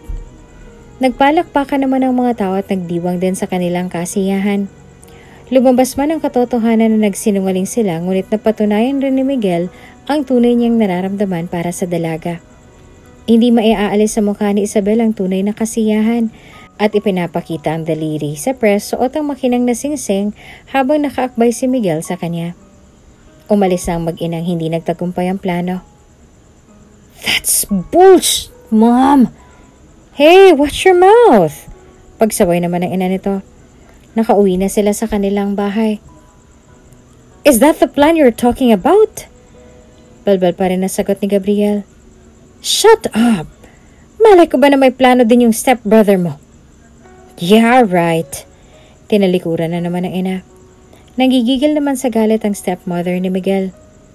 Tapos na ang event at nagpapaalam na si Miguel sa mga bisita. Kausap naman ni Isabel ang lola nito. Lola, sorry po. Let's forget about it, Iha. You don't need to mention anything. I want you to know that I'm so glad that my son met you. He's been through a lot of pain simula nang nawala ang parents niya. I never saw him smiling. Not until now. Now that you're here. You brought happiness in Miguel's life. I knew it from the very first time when Miguel told me things about you. My grandson really liked you. And what are my girls babbling about? Sabi ni Miguel na paparating. Sumenyas naman ang lola nito na huwag maingay. You're gossiping about me, Lola, huh? Sabay tawa. Well, it's a girl thing. Hindi maaalis sa mga ngiti ng matanda. Nagtawanan silang tatlo. I think it's late na, La. I'll send you home. No, I'm okay, Iho. I have my driver with me. I want you to spend time with your fiancé. Are you sure? You know me, right? Humalik na ito kay Isabel at kay Miguel at nagpaalam. Sila na lamang dalawa ang natitira. Tumingin naman si Miguel kay Isabel. I love you. Namula si Isabel at hindi pa rin makapaniwala sa narinig. You already said yes earlier, pero bakit wala ka ng response sa I love you ko ngayon? Nakatitig pa rin sa kanyang binata. Alam mo ba yung pakiramdam ko? Hindi maintindihan ang sagot ni Isabel. Natutunaw ako, Miguel. Tinakloban ng muka. Ha? Why? Bakit? Hindi mapigilan ang pagtawa ng binata. Tingnan mo, natatawa ka. Naghalukip-kip ng kamay ang dalaga. Kailan pa, Miguel? Bakit? At paano? Hinawakan ni Miguel ang kamay ng dalaga. Believe it or not, mahal na kita nung una pa lang kitang nakita. You're like an angel that heaven sent. I was just then in denial before I knew my feelings were pure and true. Sabay hinalikan ang kamay ng nobya. Yung mga sinabi mo nun sa bahay? Yeah, you don't know, I felt guilty that time. Masisira na nga yung driver's seat ko eh. Pagbibiro pa nito. I was just hurt, knowing na ex mo pala si Gabriel. Somehow I felt guilty for myself. And sayang na sana dapat man pa kita nakalala. Sorry kung nagsinungaling ako, ha? Sumandal sa balikat ni Miguel. You don't need to say sorry. It was bound to happen. Wala namang may gusto na mangyari yon. What's important is, I have you now, love. And you have me. And I promise not to let you go. Never ever. I love you, Isabel. I love you too, Miguel. Sabay halik sa nobyo. Who the hell is going to move here? Tanong ng stepmother ni Miguel at nakatingin sa mga naghahakot ng gamit papasok ng mansyon. Sino pa? Sagot naman ng anak niya. Bigla namang lumapit si Miguel. I just want to inform you guys that my fiancé is going to move here. Parang wala namang narinig si Gabriel at umalis. I don't think you need our approval at all. Tumalikod ng stepmother niya. Napailing na lamang si Miguel sa inasal ng mag-ina. Hindi naging madali ang pagtira ni Isabel sa mansyon. Halos araw-araw ay nakakasalubong niyang mag-ina ay para siyang hinuhusgahan ng mga mata nito, lalo na sa mga mata ng dating nobyo. Pero dahil engaged na naman sila ni Miguel at mahal niya ang fiancé, ay nagtitiis na lamang siya at mas pinili ang manahimik at hindi na ipaalam dito. We have to do something. Nasa restaurant silang mag-ina. Ay na naman kayo. Pangaasar pa ni Gabriel sa ina. Diba ex mo yung babaeng yon? So, let's be friends with her. As if. Asar pa rin sa ina. We need to make a plan, right? At para magawa natin sa kanya yung mga planong yon, dapat makuha natin ang tiwala niya. Bahala ka sa gusto mong gawin. Ayoko nang lumapit dun. Tell me honestly, Gabby. Are you still in love with that social climber? And so? Diretsong sagot nito. That's it. Why? Nagtataka naman si Gabriel. Then win her back. Are you kidding me? Natatawang sabi ng binata. How can I do that? She's so in love with my brother now. And I can't see that. I can't even feel. Paano ko gagawin yun? I told you, right? Kailangan natin ipakita sa kanila na okay na tayo. Makikipag-close na ulit tayo sa babaeng yun. At habang nakikipag-close tayo sa kanila, saka natin gagawin yung mga plano ko. Nakangisi habang nagsasalita ang ina ni Gabriel. Napatingin na lamang sa kanya ang anak at napailing. Bakit hindi sila sumabay ng lunch sa atin, love? Nagtatanong si Isabel sa nobyo habang kumakain sa mansyon. I don't know. And I don't mind them, love. Malaki na sila at alam na nilang dapat nilang gawin. Pagbibiro pa ng nobyo. Wow, good timing for lunch. Biglang sumulpot ang stepmother niya. I brought some cake for dessert. Your favorite tiramisu, kuya. Saad ni Gabriel. Oh, thank you, brother. Come on, let's eat. Formal naman na sagot ni Miguel. What happened? Biglang nagtakang binata dahil na iba ang ihip ng hangin. Bakit biglang nagbago ang treatment na mag-iuna sa kanila? Well, I just realized na wala rin naman kami magagawa sa gusto mong gawin at planong pakasalan si Isabel. I'm sorry, Iha, but I admit, I really didn't like you for my stepson, Miguel. I knew also about your past with my son, Gabriel. And you can't blame me. Please, enough, tita. It's too much. Pagputol ni Miguel sa gusto pang sabihin ng stepmother niya. Yeah, I don't need to mention about that. I'm sorry. What's important now is us. We as a family. I love your father. That's why I love you too, anak. Kayo ng kapatid mo. At ngayon na andito na si Isabel and magiging partner rin siya ng family, I think I need to love her also. The way that I love you and your brother Gabriel. And soon I will have grandbabies with you guys. Nagbibiro pa ito sa dulo. I don't want to waste my time. I want to treasure every moment with this family. Life's too short, you know. Maiyak-iyak pang sabi ng stepmother ni Miguel. I'm sorry, Iha, if I treat you, bad before. But I'll make it up to you.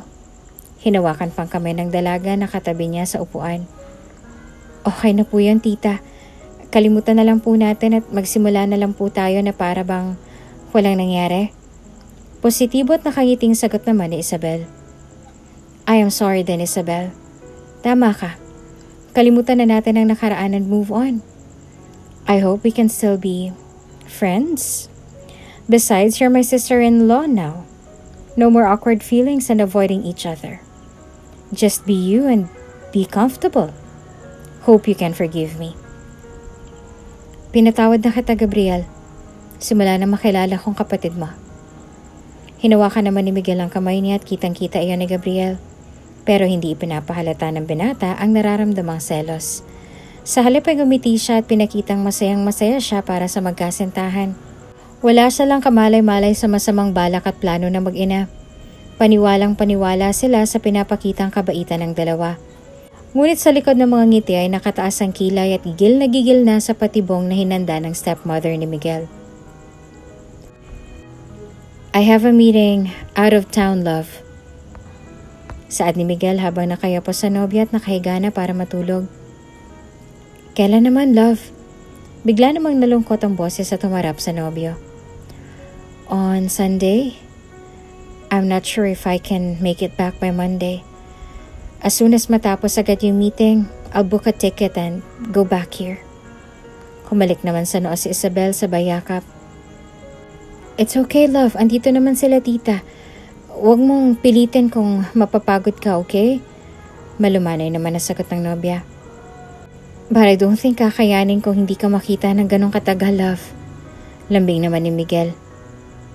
Matulog na lang tayo. Kinikilig naman ni Isabel na sinabi sa nobyo. Dumating na ang araw na linggo at inihatid na ni Isabel ang nobyo sa terminal. Mag-iingat ka, love. Yumakap ng mahigpit sa nobyo. Yes, I will. And I will call whenever I got free time, okay? Humalik at yumakap din siya kay Isabel. Please eat on time, okay? Make sure you're not skipping meals. Dagdag pa nito. Yes, boss. Biro pa ng dalaga. Umuwi na mag-isa si Isabel kasama ang driver nila. At pagdating sa mansyon ay naabutan niyang mag-ina na nag-uusap. How's everything with you there, Iha? Plastic na tanong ng stepmother. Okay naman po, tita. So, kailan daw ang balik ni kuya? Si Gabriel naman ang nagtanong. Baka bukas daw or Tuesday. Basta pag matapos daw ang meeting niya. Detalyadong sagot naman ni Isabel. If you need anything, Iha, just tell me or your brother Gabriel, okay? Huwag kang mahihiya. Akala mo naman ay tunay ang mga sinasabi ng stepmother. Yes po, tita. Aakyat po muna ako at magpapahinga, medyo napagod po ako sa biyahe. Nagpaalam naman ng maayos si Isabel. Okay. Tinitingnan ng masama si Isabel dahil nakatalikod na ito.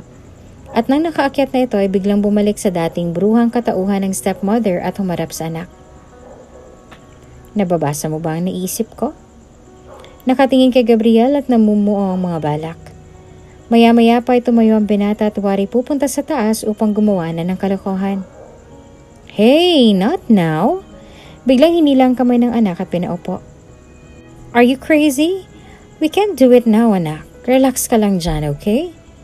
Nadismaya naman si Gabriel at tinabig ang kamay ng ina. Oh, eto.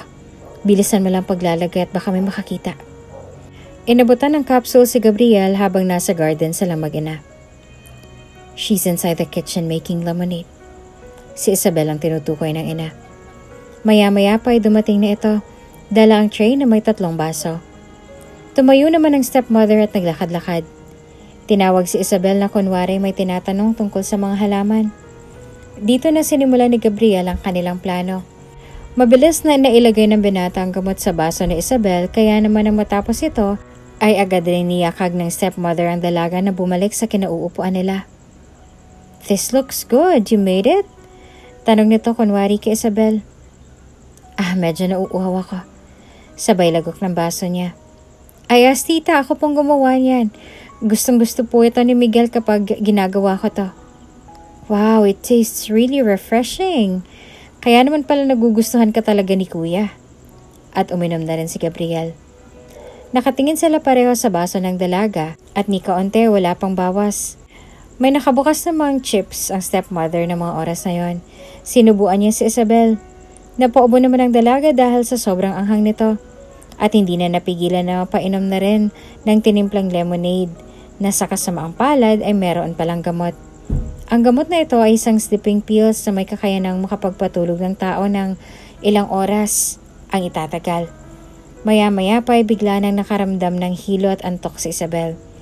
Narinig niya na tumutunog ang kanyang cellphone kaya agad siyang tumayo dahil alam niyang si Miguel ang tumatawag. Ngunit sa kanyang pagtayo ay bigla siyang nawala ng balanse at tuluyan nang nawala ng malay. Ang mga huling anina gayang mukha ng kanyang fiancé dahil yon ang palaging nasa isip niya. Miguel, nasambit pa niya. Isabel? Si Miguel na biglang dumating. Oh, you're here! Nakangiting sa lubong ng stepmother at hahalik sana ngunit umiwas ang binata. Where's Isabel? Oh, maybe she's still in her room, asleep. At this hour? Lampas 9:00 na ng umagang yon at kilala ni Miguel ang nobya. Maaga itong nagigising. She doesn't even pick up my call since yesterday. Umakyat na ito sa taas at diretsong pupunta na sana sa kanilang kwarto, ngunit napahinto siya na mapansin ang damit ni Isabel na nakasingit sa pinto ng kwarto ni Gabriel. Malakas na katok ang ginawa ni Miguel. Lumalagabog. Umakyat naman kunwari ang stepmother at tinanong kung ano bang problema at ginigising ang kapatid. Tell your son to open the fucking door or I'll break it. Galit na galit si Miguel. Kumuha agad ang stepmother ng susi para buksan ang pinto. Pagbukas ng pinto ay bumungad ang hubad ng katawan ni Isabel at Gabriel na tanging kumot lamang ang nakataklob. Masarap ang tulog ng dalawa at mahimbing na nakayakap si Isabel kay Gabriel. Oh my God! Sabi pa ng stepmother niya na akala mo ay tunay na walang alam sa nangyayari. Hindi tulad ng ibang nobyo na mag-ieskandalo sa nakita, ay nanatiling kalmado si Miguel kahit nakakuyom ang mga kamay sa galit. Mahinahon na lumabas ng kwarto at dumiretso sa minibar nila. Hinabol siya ng stepmother niya. Why don't you wake them up? Ako na lang ang gigising sa kanila at kakausapin natin. I know may reason si Gabriel dito. Kakausapin ko siya. At akmang babalik sa kwarto ni Gabriel. You don't need to do that. Awat naman sa kanya ni Miguel. Let them be. Uminom ito ng brandy at bumaba. Kinuha ang dalang damit at susi sabay lumabas. Where are you going? Habol naman ng plastic niyang stepmother. Diretsong sumakay ng sasakyan si Miguel na waring walang naririnig. Pinaandar ang sasakyan at tuluyan ang naglaho. Wake up, Iha! Ginigising ng stepmother si Isabel. Maya-maya pa ay nagising ito at napabalikwa sa kanyang katawan na wala ng saplot. Ginising na rin si Gabriel ng mga oras na yon at nakaupo sa gilid ng kama.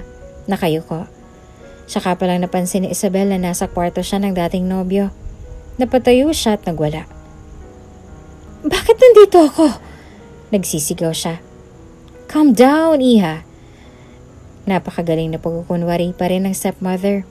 Binigyan siya ng isang basong tubig. Ngunit tinabig lang ito ni Isabel.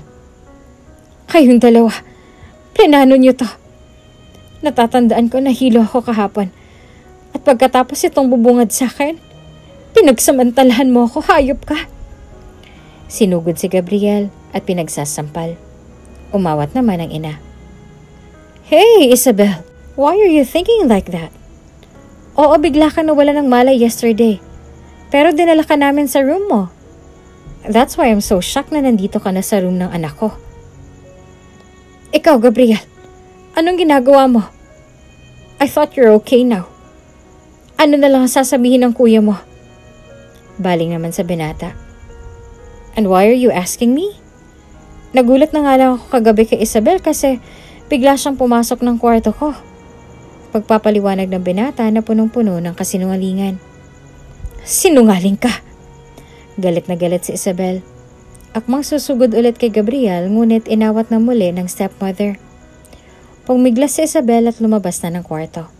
Pumunta ng kanilang kwarto at hinanap kaagad ang kanyang telepono. Nakita niya ang halos 100 missed call ng nobyo niya simula kahapon hanggang kaninang umaga. Tinawagan niya ito. Nag-ring lamang ang telepono ni Miguel ngunit hindi na ito sinasagot. Binuksan niya ang mga mensahe nito. "Love, I'm on my way." Ang huling chat ni Miguel. Nagbihis naman ng mabilis si Isabel at tumakbo pababa. Hinanap si Miguel at nagbabaka sakaling naroon pa sa mansyon ng nobyo. Ngunit nakita niya ang isang bulaklak na nakapatong sa mesa. Alam niyang galing kay Miguel ito dahil iyon ang hilig niyang pitasin para ibigay sa kanya tuwing siya'y nagtatampo. Napagulgol sa iyak ang kawawang Isabel. "Why don't you answer her calls? Pakinggan mong paliwanag niya, apo." Sa bahay ng lola niya si Miguel dumiretso. "I don't know what to say now, Lola. I'm afraid baka kung ano pang masabi ko sa kanyang masasakit na salita. Naduduwag ako." Nanginginig ang boses ng binata. "It's okay, iho. Face the reality. At least alam mo ang totoo." Tiningnan na lamang ni Miguel ang telepono at pinatay. At sa kabilang linya ay sinubukan na muling tawagan ni Isabel ang nobyo. "The number you have dialed is not in service.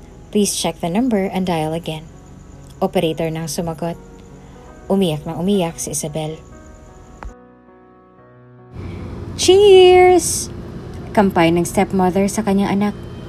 Nasa labas sila para ipagdiwang ang naging matagumpay nilang plano. "Paano naman ang pasok ko nito kay Isabel? She's really gone mad at me." Reklamo naman ni Gabriel. "Maghintay ka nga. Siyempre hindi ka muna papasok sa eksena. You have to wait for the table to turn." Ko-comfort mo si Isabel kapag nakikita mo nalulungkot siya. "Pero how about kuya? Sa tingin mo ba babalik pa yon?" "I don't think that would happen. After nang nakita niya." Sabay malakas na tawang binitawan ng stepmother. Sana nakita ko yung mukha niya. Hindi rin maubusan ng tawa ang anak na si Gabriel. "Love, nasan ka? Bakit wala ka pa? Hinihintay kita maghapon at magdamag." Text ni Isabel at binabasa ni Miguel. Maya-maya pa ay tumunog na ang telepono niya. Tumatawag na ang nobya. Ngunit matigas pa rin si Miguel. Ayaw niya pa rin itong kausap.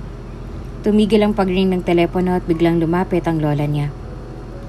"Kausapin mo," pagsenyas ng lola. "Hello, love? Ikaw ba yan? Sabi ko na andyan ka kila lola." Sobrang saya ng boses ni Isabel kahit hindi natugon ng nobyo. "Bakit hindi ka nakauwi dito, love? May problema ba tayo?" Nauutal ng pagsasalita ng nobya. Lalong nawalan ng gana si Miguel at binaba ang tawag. Alam naman ni Isabel kung bakit umiiwas ang nobyo. Alam niyang nakita siya nito. Ngunit hindi niya alam kung paano sisimulang magpaliwanag dahil alam niyang wala siyang ginawang masama. Naluha na lamang muli ang dalaga. Lumipas sa mga araw, linggo at halos mag-iisang buwan na simula nang umalis ng mansyon si Miguel. Walang oras at araw na hindi sinubukan ni Isabel na suyuin ang nobyo.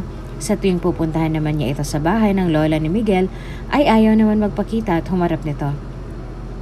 Sa loob halos ng mag-isang buwan na ito ay napagpasyahan na lamang ni Isabel na bumalik ng karinderya upang malibang siya kahit na papaano. Hindi niya na alam ang gagawin. Ano pang saysay na manatili pa siya doon kung ayaw na siyang makita at makasama ng nobyo. Bago pa man siya bumalik sa dating tinitirhan ay dumaan siya sa bahay ng lola ni Miguel. Nais siyang magpaalam ng formal dito at sa lola niya. "Are you sure about that, Apo?" Kausap ang lola ni Miguel. "Opo, Lola." Pinupunasan ng luhang nangingilid. "Pwede ko po ba siyang makausap kahit saglit lang?" Pero hindi pa rin siya handa, Apo. Nalulungkot na sabi ng lola nito. "Kahit sa pinto lang po, Lola." Pagmamakaawa ni Isabel. Itinuro ng lola kung saan ang kwarto naroon si Miguel.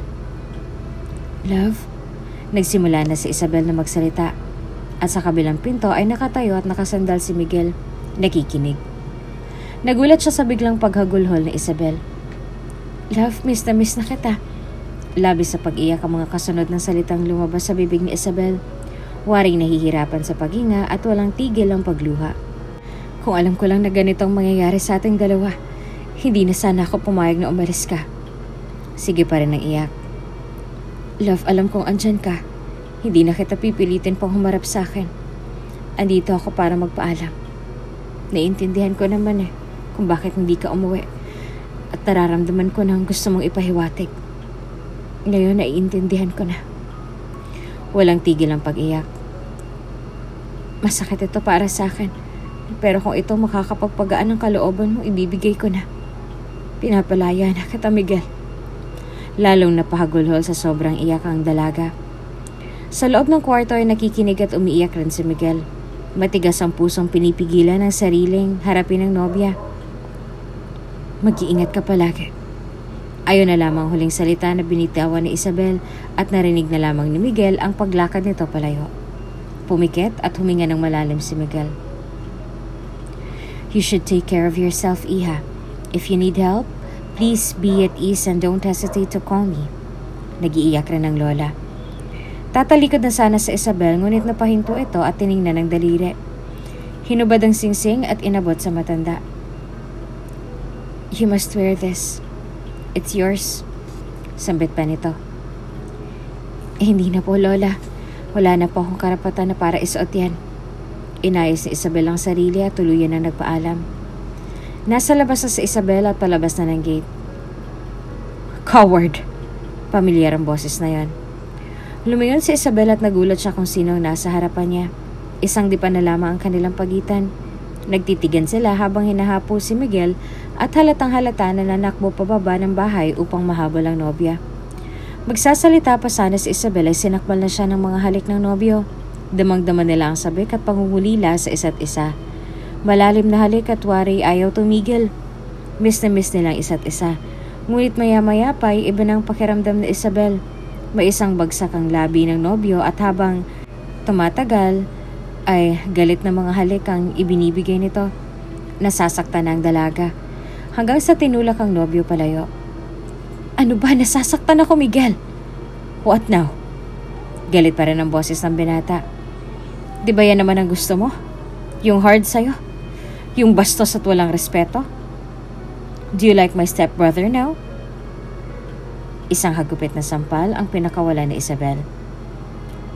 "Ganun ba talaga kababang tingin mo sa akin, Miguel?" Galit na galit siya sa binata at hindi naman napigilan ng umiyak. "Alam kong mahirap paniwalaan dahil nakita mo mismo ang dalawang mong mata ang isang bagay na hindi dapat nangyari. Pero bakit hindi mo man lang naisip, Miguel? Meron ba talagang nangyari? Hindi mo ako binigyan ng pagkakataong ipagtanggol ang sarili ko. Walang-wala akong magawa noon kasi napagtulungan ako. Kahit ako hindi ko rin maipaliwanag kung bakit ako andun sa ganong sitwasyon pero naniniwala ako sa sarili ko, Miguel. Walang nangyari. Alam mong tunay kong nararamdaman para sa'yo. Kahit dun sa pagmamahal na yun ay lawakan mo naman sana ang puso't isip mo." Umatras palayo si Isabel at tumakbo palapas ng malaking bahay. Naiwang tulala si Miguel. Tumutulo ang mga luha. Hawak ang singsing na inabot ng kanyang lola. Nang araw ding yun ay sumugod si Miguel sa mansyon. Sa hindi inaasahang pagkakataon ay narinig niyang pinag-uusapan ng mag-ina. So paano ba yan? Umalis na ang surot dito sa bahay. Ang stepmother niya ang nagsimula magsalita. Napaalis mo lang, okay, pero walang bumalik sa akin. Pagmamaktol ni Gabriel. At least there's no wedding. I'm so glad na hindi pa rin siyang CEO ng company ng daddy mo. You still have the chance. Well, may point ka naman.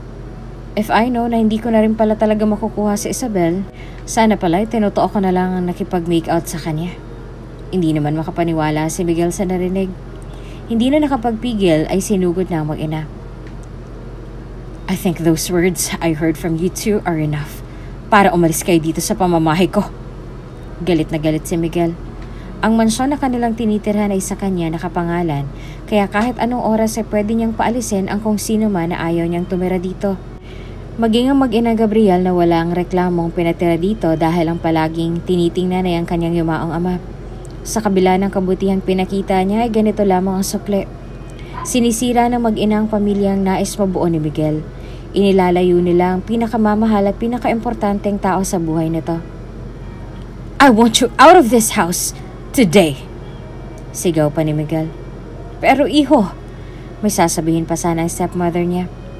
Huwag niyo na sanang hintayin na pulis pang magpapalabas sa inyo. I have my records here. Nang napag-usapan niyo kanina. And I can sue both of you. You have enough of Dad's wealth, Gabriel. That should be enough for you to start a new life. Don't be so stupid following your mom's order. It's nonsense. Pagmamatigas ni Miguel. Wala namang nagawang mag-ina at ng mga oras din yun ay umalis na rin sa mansyon. Walang pag-aalinlangan ay pinuntahan agad ni Miguel ang nobya. Nais niyang bumawi kay Isabel. Sobra niyang pinagsisisihan ang ginawang pagbabalewala dito ng halos isang buwan. Dagdagan pa ang masasakit na salita na binitawan niya bago sila maghiwalay ng landas. Sobrang saya ng puso niya nang malaman niyang katotohanan. Ang katotohanan na mismo ang sarili niya ang nakadiskubre. Malinaw na inosente ang kanyang kasintahan at walang ginawang pagtataksil. Hindi na siya makapaghintay na makita at mayakap ang nobya. Pagdating sa bahay, sa dating tinitirhan ng nobya dumiretso si Miguel. Ngunit wala doon si Isabel. Naisip niyang pumunta sa karinderya. Ngunit pagdating doon ay hindi niya rin nakita ang kasintahan.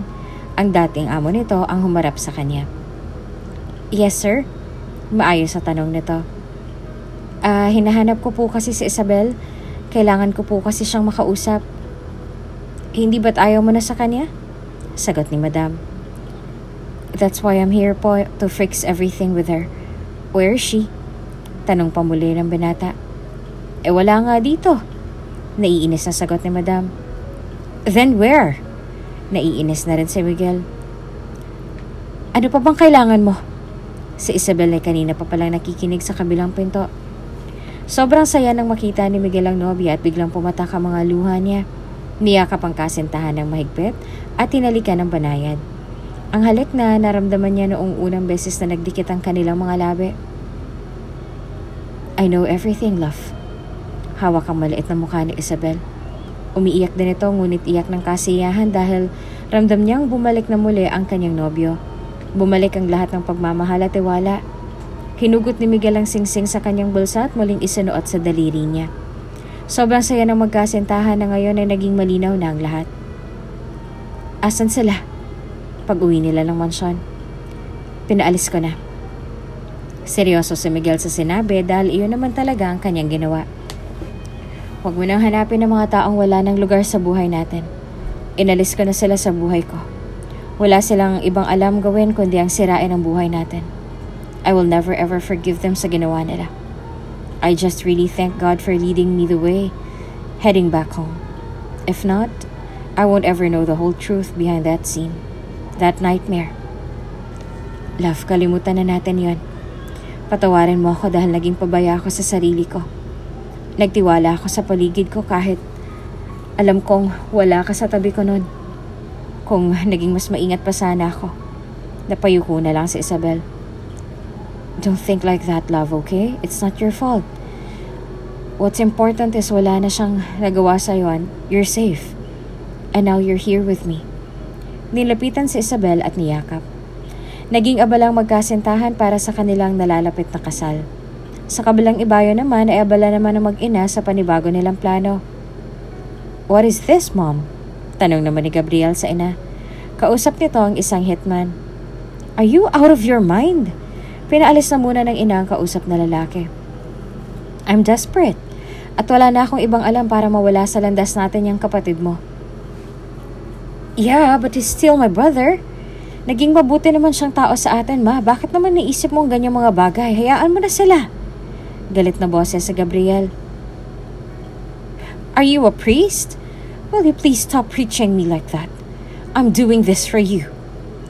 I don't need that kind of plan, Mom. It's not for me. It's all for your own sake. You're just thinking about yourself because you don't want to be miserable, isn't it? For you, it's all about money. Tumalsik ang panga ni Gabriel sa isang malakas na sampal na binigay ng ina. Napahawak naman ng ina nito sa kanyang mga palad dahil ito ang kauna-unahang pagkakataon na nasampal niya ang kanyang anak. I'm sorry, anak. I'm sorry. Tinabig ni Gabriel ang kamay ng ina. I'm out of this. At biglang umalis.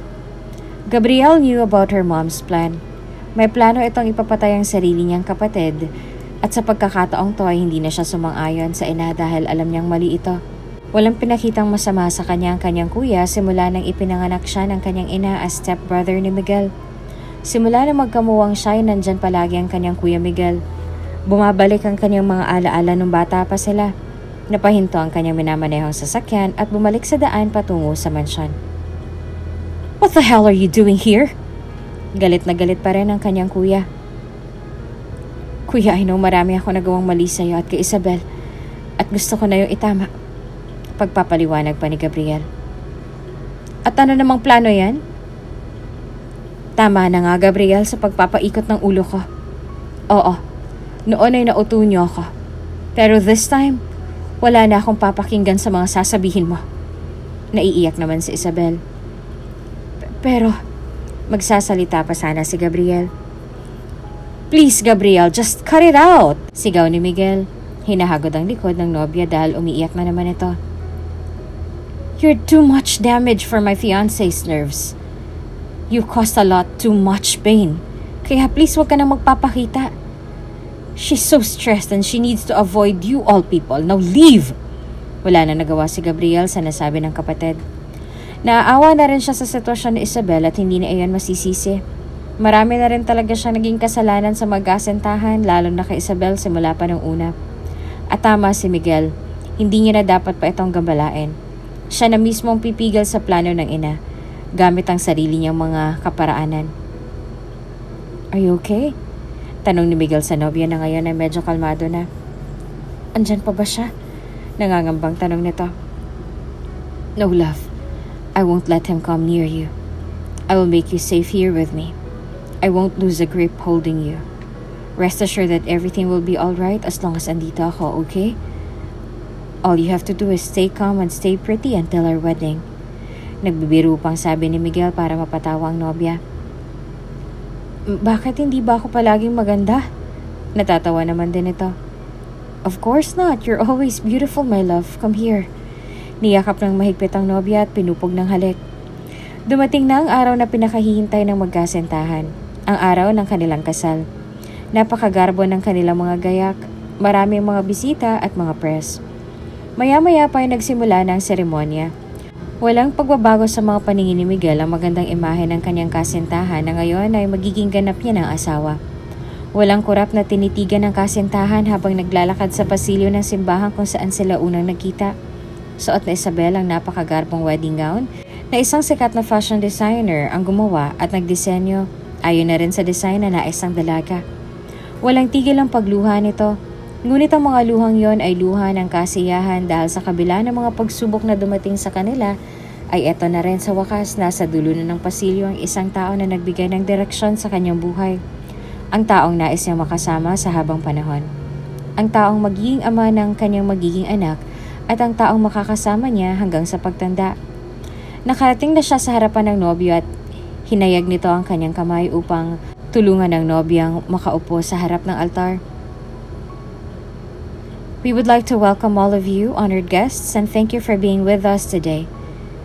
We are gathered here today in the presence of God and of His company to join Isabel and Miguel in holy union and bear witness to the miraculous power of love.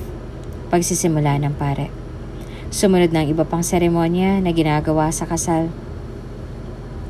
Miguel, do you take Isabel to be your lawful wife, to have and to hold from this day forward, for better and for worse, for richer and for poorer, in sickness and in health, until death do you part? Sabi ng pare. Yes, I do. Nakatitig sa mga mata ng kasintahan.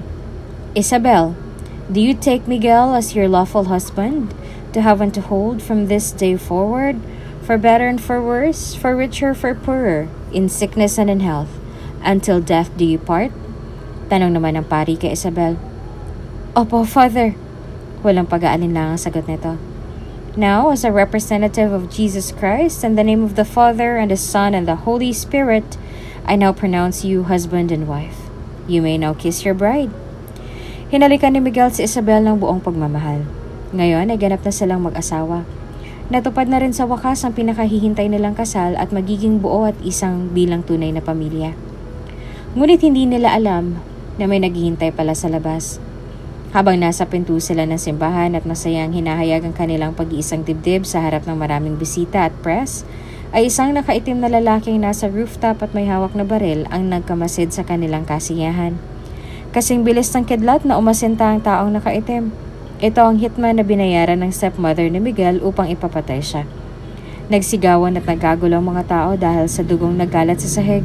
Ngunit hindi si Miguel ang naliligo sa sarili niyang dugo kundi si Gabriel, na noon pala ay matagal nang nagmamasid sa maaaring mangyari dahil alam niya na ang planong pagpatay sa kanyang kapatid. Hawak siya ni Miguel at Isabel.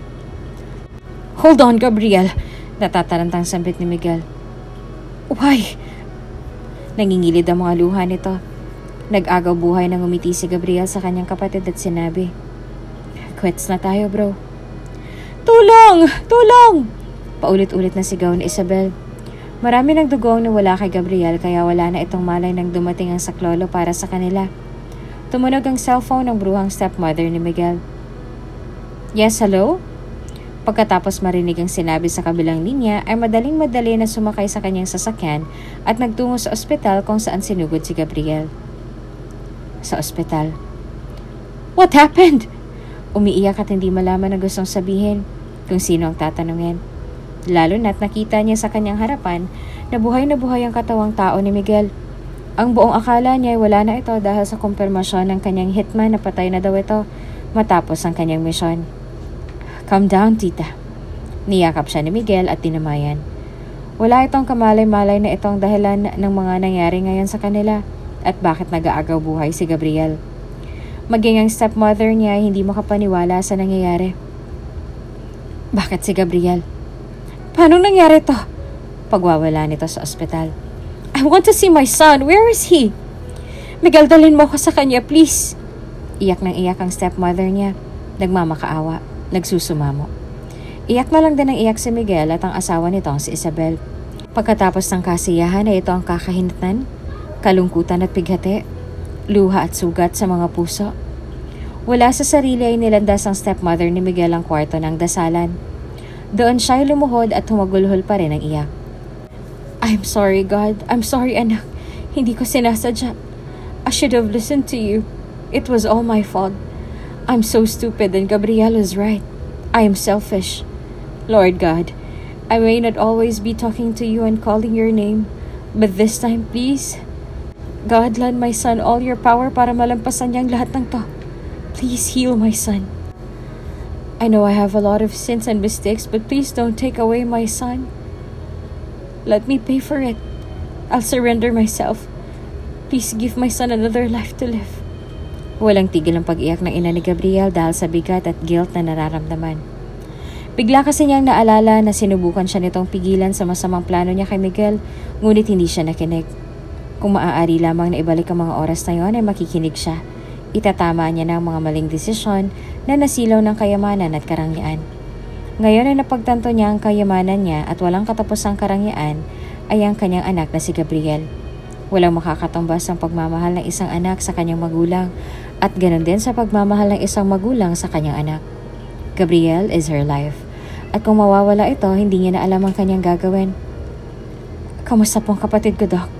Si Miguel nang kumausap sa doktor ni Gabriel dahil hindi pa makausap ang kanyang stepmother. Tulala pa ito sa mga nangyayari. Walang tigil ang pag-iyak kaya kailangan turukan ng pampakalma. Inalalayan naman siya ni Isabel sa kabila ng mga kasamaang ginawa nila dito. "Everything's fine now. Masyado lang maraming dugong nawala sa kapatid mo kaya nahirapan kaming i-revive ang pasyente. Pero sa ngayon ay on coma siya. But it's normal. We just have to wait kung kailan na kaya ng katawan and mind niya na mag-respond. Kusa naman siyang gigising niyan kapag fully reset ng body flow niya. Madami-dami din kasing dugong isinalin sa kanya. If you don't have any other questions, may I excuse myself for the meantime?" "Yes, Doc. Thank you so much po." Sa ICU, hawak ng ina niya ang kamay ni Gabriel at patuloy ang pag-iyak. Sa may bintanang salamin ay ando na mag-asawa at nakatanaw sa mag-ina. "Kawawa naman si Tita at Gabriel." Naaawang sambit ni Isabel. "I feel bad for them too. Lalo na sa kapatid ko. I just don't understand bakit may mga gustong pumatay sa akin." Nagsisimula na maglaro ang utak ni Miguel. "Paano mo nasabi na ikaw talagang pakay ng killer na yon? Baka naman ligaw na bala lang. Wala naman ibang galit sa'yo, diba? Sa atin." Napaisip din si Isabel at napatingin sa stepmother ni Miguel. Nagkatinginan silang dalawa. Lumipas ang mga araw na nanatili si Gabriel sa loob ng ICU at tulungan sila ni Miguel sa pag-aalaga dito. Naging mabuti naman ang pakikitungo ng stepmother nila at mukhang sa pagkakataong ito ay tunay na ang pinapakitang ugali. Naging mas mahinahon siya at malambing. Naging mas positibo siya sa lahat ng bagay at naging madasalin. Magkasabay pa sila palagi sa pagpunta sa chapel at taimtim na nagdadasal doon. Naging mas close sila ni Isabel at ni Miguel. Kinakausap nila palagi si Gabriel at binabasahan ng mga kwento. Dahil sa advice na rin ng doktor, mas makakatulong na mapabilis ang recovery ni Gabriel kung palagi siyang kakausapin. Nakakarinig naman daw ito at nararamdaman ng kanyang paligid. Nagdaan pang mga araw at mas tumindi pa ang pagsasama ng pamilya ni Miguel. Dumaan ang Pasko, bagong taon at maging ang kaarawan ni Gabriel na dito sila nagtitipon ng pamilya niya. Dinadalaw din siya kuminsan ng kanilang lola dahil na rin sa edad nito ay bawal na rin ang palaging expose sa maraming tao, lalo na sa hospital. Dito naramdaman ng stepmother nila ang tunay na halaga ng pamilya at pagmamahal. Patuloy na naghahanap ng lead ang mga pulis tungkol sa nangyari 3 buwan na ang nakalilipas. Wala pa rin silang makitang sospek at maaaring sisihin sa trahedyang yon. Isang araw ay si Isabel ang nagbabantay. Binabasahan niya ng libro ang natutulog na si Gabriel. Maya-maya pa ay bigla itong nabulunan. Nauubo at nang naubo ay nahihirinan. Biglang nataranta si Isabel at tumakbo palabas at nagtawag ng nurse at doktor na pwedeng tumulong sa kanila. "Nurse, tulong!" Aligaga si Isabel dahil siya lamang ang bantay ng araw na yon dahil may trabaho ang kanyang asawa. Ang stepmother naman nila ay umuwi muna upang kumuha ng ilang gamit. Sa mansyon ay tahimik na nag-aayos ng gamit ang stepmother nila. Binuksan ang telepono at binasa ang bagong dating na mensahe. "He's awake." Mensahe ni Miguel. Ngumiti lamang ang stepmother nila at patuloy sa pag-iempake. Pagkatapos mag-empake, sumakay na ng sasakyan. Pinaandar na ito at ibang direksyon ang binaybay. Police station. "How are you, bro? I'm so glad that you're finally back." Sabay yakap sa kapatid. "Ako din, Gabriel. Masaya ako na nakabalik ka na. At salamat nga pala sa pagligtas mo sa asawa ko. Kung hindi dahil sa'yo, saktong sa dibdib ang tama ng baril na gagamitin sa kanya. Pero nang naligtas mo siya, nakatalikod ka at sa may ribs mo ang naging tama. Napakaswerte natin at nakaligtas ka pa rin. Hindi kami nagkulang ni tita sa pagdadasal na sana'y gumising ka na at bumalik sa dati." Lubos ang pasasalamat ni Isabel sa brother-in-law niya. Napangiti na lang si Gabriel na waring may gustong sabihin, ngunit mas pinili na muna niyang umiti na lamang at i-enjoy ang kasiyahan sa harapan niya.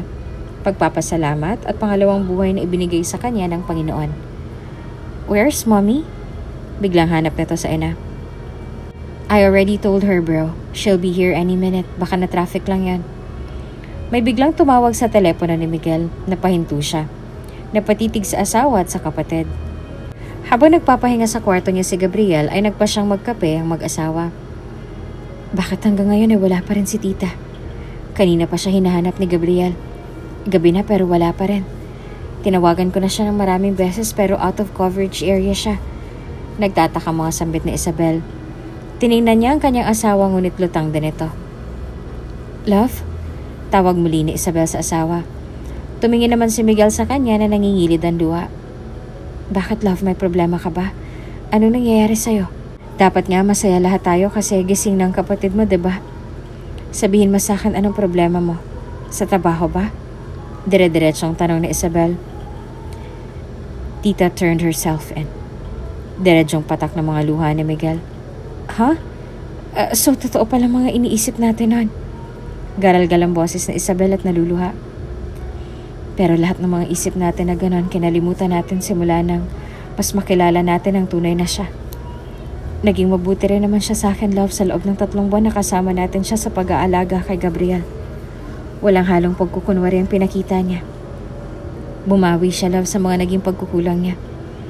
Ayun pala, parte siya ng trahedyang to. Sobrang dismayang nararamdaman ng mag-asawa at walang ibang masabi at magawa kundi ang i-comfort ang isa't isa. Are you ready? Tanong ni Miguel sa kanyang kapatid na si Gabriel na noon ay nakalabas na ng hospital at ngayon ay dadalawin ng ina na nasa loob ng kulungan. Sure ba kayo dito? Paninigurado pa ni Isabel. Don't worry kuya and Isabel, I'm totally okay now. At handa na rin ako makita at makausap si mommy. Nakasmile pa ang binata. Pagpasok sa loob ng presinto ay dumiretso sila sa loob at andun nakaupo ang ina ni Gabriel. Sabik na makita ang kanyang ina at walang pag-aalinlangan na sinalubong ito ng yakap at halik. Alam niyang maraming pagkakamali ang ina, ngunit kailanman ay hindi ito nagkukulang sa pagiging ina nito sa kanya. Alam niyang naging parte ang ina ng bawat sandali ng buhay niya sa loob ng ICU. Ramdam niya ang bawat haplos sa mga kamay nito kahit siya ay tulog ng halos 3 buwan. Alam niyang bumawi sa kanyang ina kahit na sa mga panahon na hindi siya nagigising at walang nakikita sa nangyayari sa paligid. Ngunit ibang pakiramdam, iba pagpusong nakaramdam. Ramdam na ramdam niya ang pagmamahal ng mga tao na kapaligid sa kanya at ang pagmamahal at pag-aalaga ng kanyang ina. Naging masama man sa ibang bagay, ngunit hindi niya ikakatuwang ito ang kanyang ina at ito ang nagbibigay ng kanyang buhay. Bumubuo sa mga luha sa mukha ng bawat isa. Maging si Miguel ay hindi rin nagpapigil. Walang ibang nasambit ang stepmother nila kung hindi, patawarin niyo ako. Walang tigil sa pag-agos sa mga luha. Hinawakan ni Miguel ang kanyang kamay. Pinatawad ka na namin, tita. Simula nang maramdaman namin ang pagbabago mo. Ngunit sana'y maintindihan mo na kailangan natin na dumaan sa proseso. Nakatitig siya sa stepmother niya na puno ng pangungusap, ngunit mas pinili na lamang ni Miguel na itapon na lamang ang kanyang mga agam-agam sa dibdib dahil andito na naman sa loob ng kulungan ng stepmother at handang pagbayaran ng lahat ng kanyang kasalanan. Naiintindihan ko, anak. Nakangiti at positibo na sa pananaw ang stepmother nito. Lumipas pa rin ang mga araw, buwan at taon. Naging normal ang pamumuhay ng pamilya ni Miguel. Sa Amerika naman nagpatuloy ng seminar si Gabriel upang karagdagang aral na rin sa paghawak ng kumpanya nila. Hindi naman nagkukulang ng oras sa mag-asawang Miguel at Isabel para dalawin ng stepmother nila at doon sila nagkakausap ng anak na si Gabriel gamit ang FaceTime. Isang araw ay mag-isang namimili si Isabel sa isang grocery store. Pumunta siya sa isang fruit corner dahil sa paborito nitong prutas na honeydew. Pagdating niya doon ay nag-iba ang kanyang timpla at parang ayaw niya ng amoy ng prutas na paborito. Sa halip ay nagustuhan ng dragon fruit na kailanman ay hindi niya nagustuhan. Ngunit ngayon ay parang naglalaway siyang tikman nito. Pagdating sa parking area ay nakaramdam siya ng uhaw. Naghanap siya ng pwedeng bilhan ng tubig. Lumingat-lingat siya hanggang lumabo ang kanyang paningin at tuluyan ang nawala ng malay. Agad siyang dinala ng kanyang driver sa pinakamalapit na hospital. Congratulations, ma'am! You're 8 weeks pregnant. Ang doktor na nag-examine sa kanya. Sure po ba kayo dyan, Doc? Hindi maipaliwanag ang nararamdaman ni Isabel na sobrang excited. Maluha-luha sa sobrang saya. Yes, ma'am. As findings po namin sa ginawang test sa inyo and while sleeping po kayo, and based sa transvaginal ultrasound po natin, there is an amniotic sac and it has a heartbeat. Sobrang sayang nararamdaman ni Isabel, lalo pa nang ipakita sa kanyang litrato ng kanyang baby sa loob ng kanyang sinapupunan. Dugo pa man ito ay labis na tuwang ibinigay sa kanya. Panibagong buhay na magdadala ng ligaya sa kanila at panibagong yugto muli sa kanilang pamilya. Kinagabihan ay pagod na umuwi si Miguel. Gusto sana niyang sorpresahin ng asawa, ngunit nakita niya sa mga mata nito ang pagod. Naikwento rin kasi nito minsan ng mga problema sa kumpanya. Hindi tuloy alam na Isabel kung paano tiyempo na sabihin na nagdadalang tao na siya. Habang kumakain, napaduwal si Isabel at dumiretso sa kusina upang humanap ng lababo.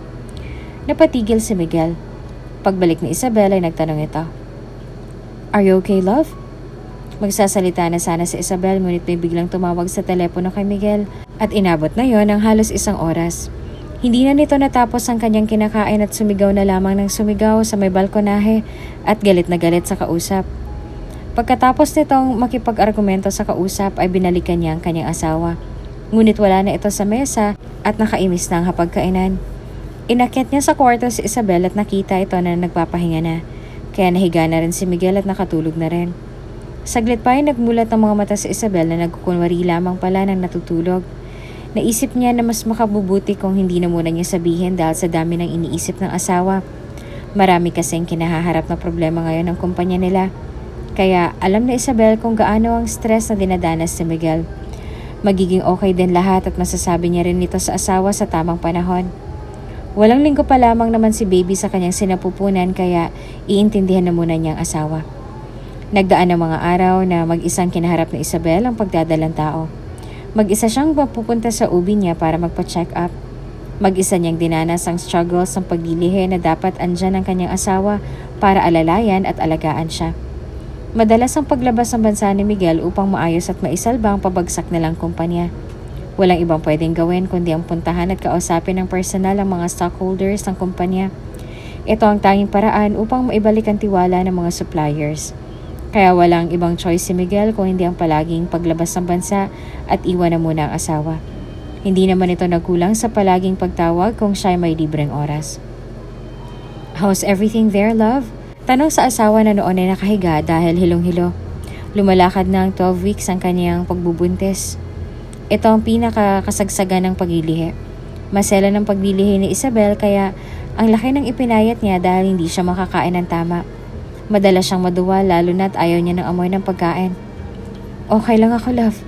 Nakangiti pa rin si asawa kahit lulang-lula na. "Are you sure? Para kasing namumutla ka." Napansin naman ito ni Miguel. Hindi lang siguro ako naaarawan. Hindi naman kasi ako naglalabas sa garden kapag wala ka dito." "I'm sorry, love. I know marami na akong pagkukulang sa'yo. I don't have quality time with you as your husband. Pero promise ko sa'yo, pagbalik ko, babawi ako sa'yo, ha? And good news pala, love. Bumalik na yung dating progress ng kumpanya. Magkakaroon na ako ng more time with you. And guess what?" Ngumiti lang si Isabel dahil gusto-gusto niya nang sumuka. "Pagbalik ko, love, I'm planning to book a ticket going to France. Remember, wala tayong naging maayos na honeymoon?" "Wow, bakit naman sa France?" Natawa naman din si Isabel. "Gusto ko doon mabuo ang baby natin." Napatigil naman si Isabel sa mga sinabi ni Miguel. Hindi niya alam kung ano ang dapat sabihin at dapat maramdaman. Nagiging selfish ba siya sa part na hindi niya sinabi kay Miguel na may baby na sila? Deserve namang malaman ni Miguel ang lahat. Una pa lamang sana na nadiskubre niya buntis siya. Ngunit sa walang maayos na pagkakataon ay naduwag na si Isabel at kahit siya hindi maintindihan ng sarili. "Love?" Nagulat si Miguel dahil pinatay ni Isabel ang FaceTime nila. Sinubukan niya itong tawagan ngunit nagbensahe na lamang ito sa kanya. "Matutulog na ako, love."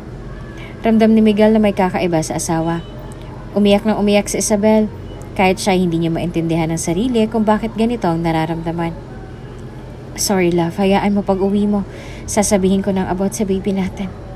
Kinakausap ang litrato ng asawa habang umiiyak na parang bata.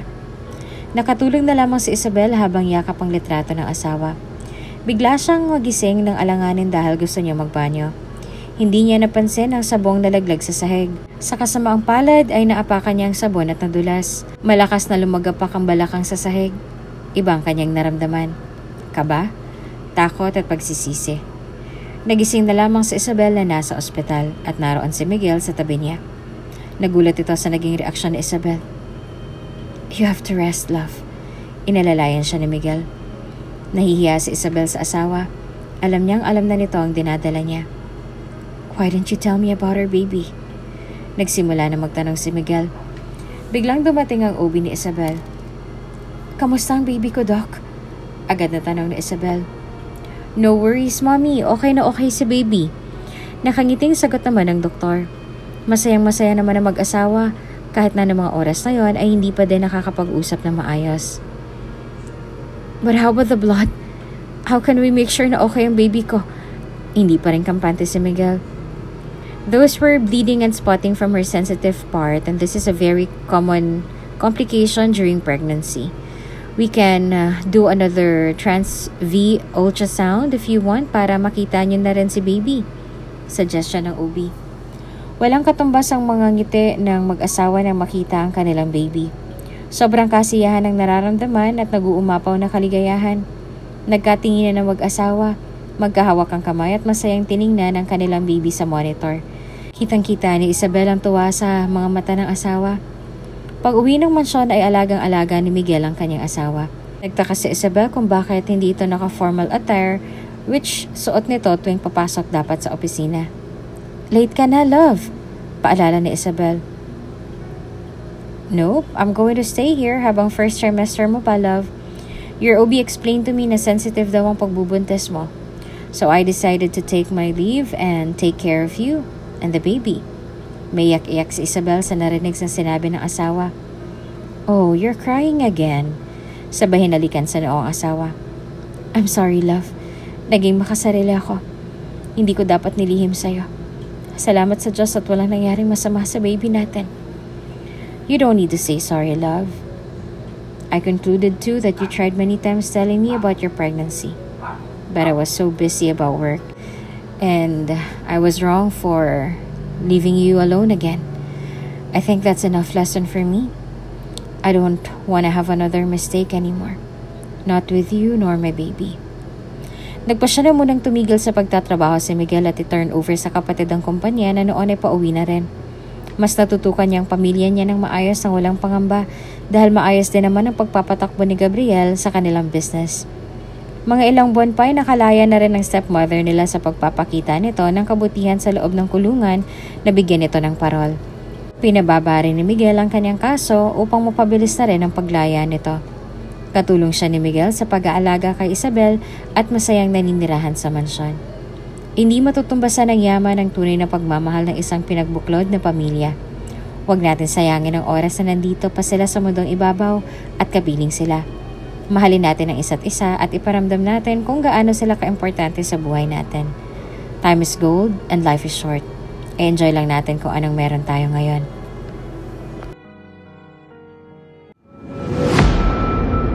Kung bago ka pa lang sa channel na ito, Ate Jane TV, huwag kalimutang pindutin ang notification bell and subscribe button. Sana po hindi naman malaking abala sa inyo ang pagpindot ng subscribe button dahil ang kapalit po nito ay ang pagsuporta para makapag-produce ng mga libreng stories sa mga channels ni Ate Jane. Maraming salamat!